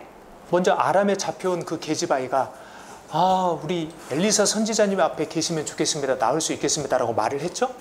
Trước hết là đã có cái việc mà đứa tớ gái Israel bị bắt đến nhà tướng quân Naaman thì đã nói rằng ước gì ông chủ sẽ được đến gặp nhà tiên tri Elise và được chữa lành ạ. 그걸 나만의 아내가 듣고 나만에게 얘기를 해줬어요. Và vợ của tướng quân Naaman đã nghe được điều đó và đã nói với tướng quân Naaman ạ. 그 사실을 알고 나만의 왕이 이스라엘 왕에게 편지를 썼습니다. Rồi tướng quân Naaman thì đã vua 아람 왕이 vua của Aram biết được sự thật đó thì đã viết thư gửi cho vua của Israel ạ. 나만 좀 잘 해주라고. Nhờ vả vua của Israel rằng hãy đối xử tốt với tướng quân Naaman ạ. 그리고 엘리사 선지자가 나만 장군에게 요단강에 가서 물에 씻으라고 말해줬습니다. Rồi nhà tiên tri Elise thì đã nói với tướng quân Naaman rằng hãy đến sông Giô-đanh ạ. 네. Sông Giô-đanh để tắm ở đó ạ. 그 말 듣고 나만이 화가 났어요. Và khi mà nghe lời đó thì tướng quân Naaman đã tức giận ạ. 아니 우리나라에는 더 좋은 강들이 있는데 내가 굳이 요단강에 내가 몸을 담가야 돼? Ở đất nước của tôi đầy những cái sông còn tốt hơn này nhưng mà làm sao nhất thiết tôi là phải đi đến cái sông của Israel này để tắm sao? 그러니까 나만의 종들이 옆에서 말렸잖아요. 아예 Thế nên là 좀 các 하셔요. thuộc hạ của tướng quân Naaman ở bên cạnh đã khuyên đúng không ạ? Là hãy nghe lời đi và hãy tắm đi ạ. 문둥병만 나오면 뭘 못 하시겠어요. 그냥 하셔요. để bệnh phong hủi mà được khỏi thì điều gì chẳng làm được, thôi cứ nghe lời và làm đi. 그러니까 나아만 문둥병 낫기까지요. 게지바이가 있었죠. 아내가 있었죠. 아람 왕이 있었죠. 엘리사 선지자가 있었죠. 나아만의 종들이 있었죠. 협력했다니까요. Tức là để cho đến khi mà tướng quân Naaman được chữa khỏi bệnh phong hủi thì đã có sự giúp đỡ của ai? Đã có sự giúp đỡ của đứa tớ gái nhỏ này, vợ của Naaman, vua Aram, vua nhà tiên tri Elise và những cái thuộc hạ đi cùng tướng quân, đúng không ạ? 네, 전도는 함께하는 겁니다. Chuyên giảng là làm cùng nhau ạ. 자, 마지막으로 마가복음 2장. Cuối cùng chúng ta mở sách Mark đoạn 2 ạ. 자, 이 중풍병자가 병이 나아서 이제 침상을 들고 걸어갔습니다. Tức là người bị bại liệt này đã được chữa lành bệnh rồi vác giường mà đi về ạ. 12절 Câu 12 ạ. 읽어주세요. Người bại liệt đứng dậy lập tức vác giường đi ra trước mặt mọi người, đến nỗi ai nấy đều kinh ngạc và tôn vinh Đức Chúa Trời rằng chúng ta chưa từng thấy việc như vậy bao giờ. 저희가 다 놀라 영광을 하나님께 돌리며 Đến nỗi ai nấy đều kinh ngạc và tôn vinh Đức Chúa Trời. 너희가 먹든지 마시든지 무엇을 하든지 다 하나님의 영광을 위하여 하라. Dù anh em ăn gì, uống gì, mặc gì, hãy làm bất cứ mọi việc vì vinh quang của Đức Chúa Trời, đúng không ạ? 중풍병자가 나았을 때 하나님께 영광이 됐습니다. Thế là khi mà người bại liệt này đã được khỏi bệnh bại liệt đó thì đã thành vinh quang cho Đức Chúa Trời. 사람들이 놀랬겠죠. 야, 진짜 하나님 대단하시다. Và những người ở đó họ đã rất là kinh ngạc ạ. 진짜 예수님 Đức 대단하시다. Chúa Giêsu thực sự rất là tuyệt vời ạ. 한 영혼이 구원받을 때 하나님께 영광이 됩니다. Tức là khi mà một linh hồn nhận được sự cứu rỗi, nó sẽ thành vinh quang cho Đức Chúa Trời ạ. 구원받은 영혼이 하나님의 영광을 위해 살게 되죠. Rồi người đã nhận được sự cứu rỗi thì sẽ sống vì vinh quang của Đức Chúa Trời ạ. 구원한 사람들이 하나님께 영광을 돌리죠. 감사하죠. Một người nhận được sự cứu rỗi sẽ 전도한 사람들이. khiến cho những cái người truyền giảng có thể cảm tạ Đức Chúa Trời ạ. 또 구원받은 사람이 변화된 모습을 보고 주변 사람들이 또 놀라잖아요. 하나님께 영광을 돌립니다. Rồi khi mà nhìn thấy cái người đã nhận được sự cứu rỗi thì những người xung quanh sẽ cảm thấy kinh ngạc ạ và tôn vinh Đức Chúa Trời ạ. 한 사람이 구원받는 것 하나님께 큰 영광이 됩니다. Việc một người nhận được sự cứu rỗi thành vinh quang lớn cho Đức Chúa Trời ạ. 자, 그리고 문둥병자가 침상채로 메고 나갔을 때 누가 가장 기뻐했을까요? Khi mà cái người bại liệt này vác giường và đi ra như thế vậy thì ai là người vui mừng nhất ạ?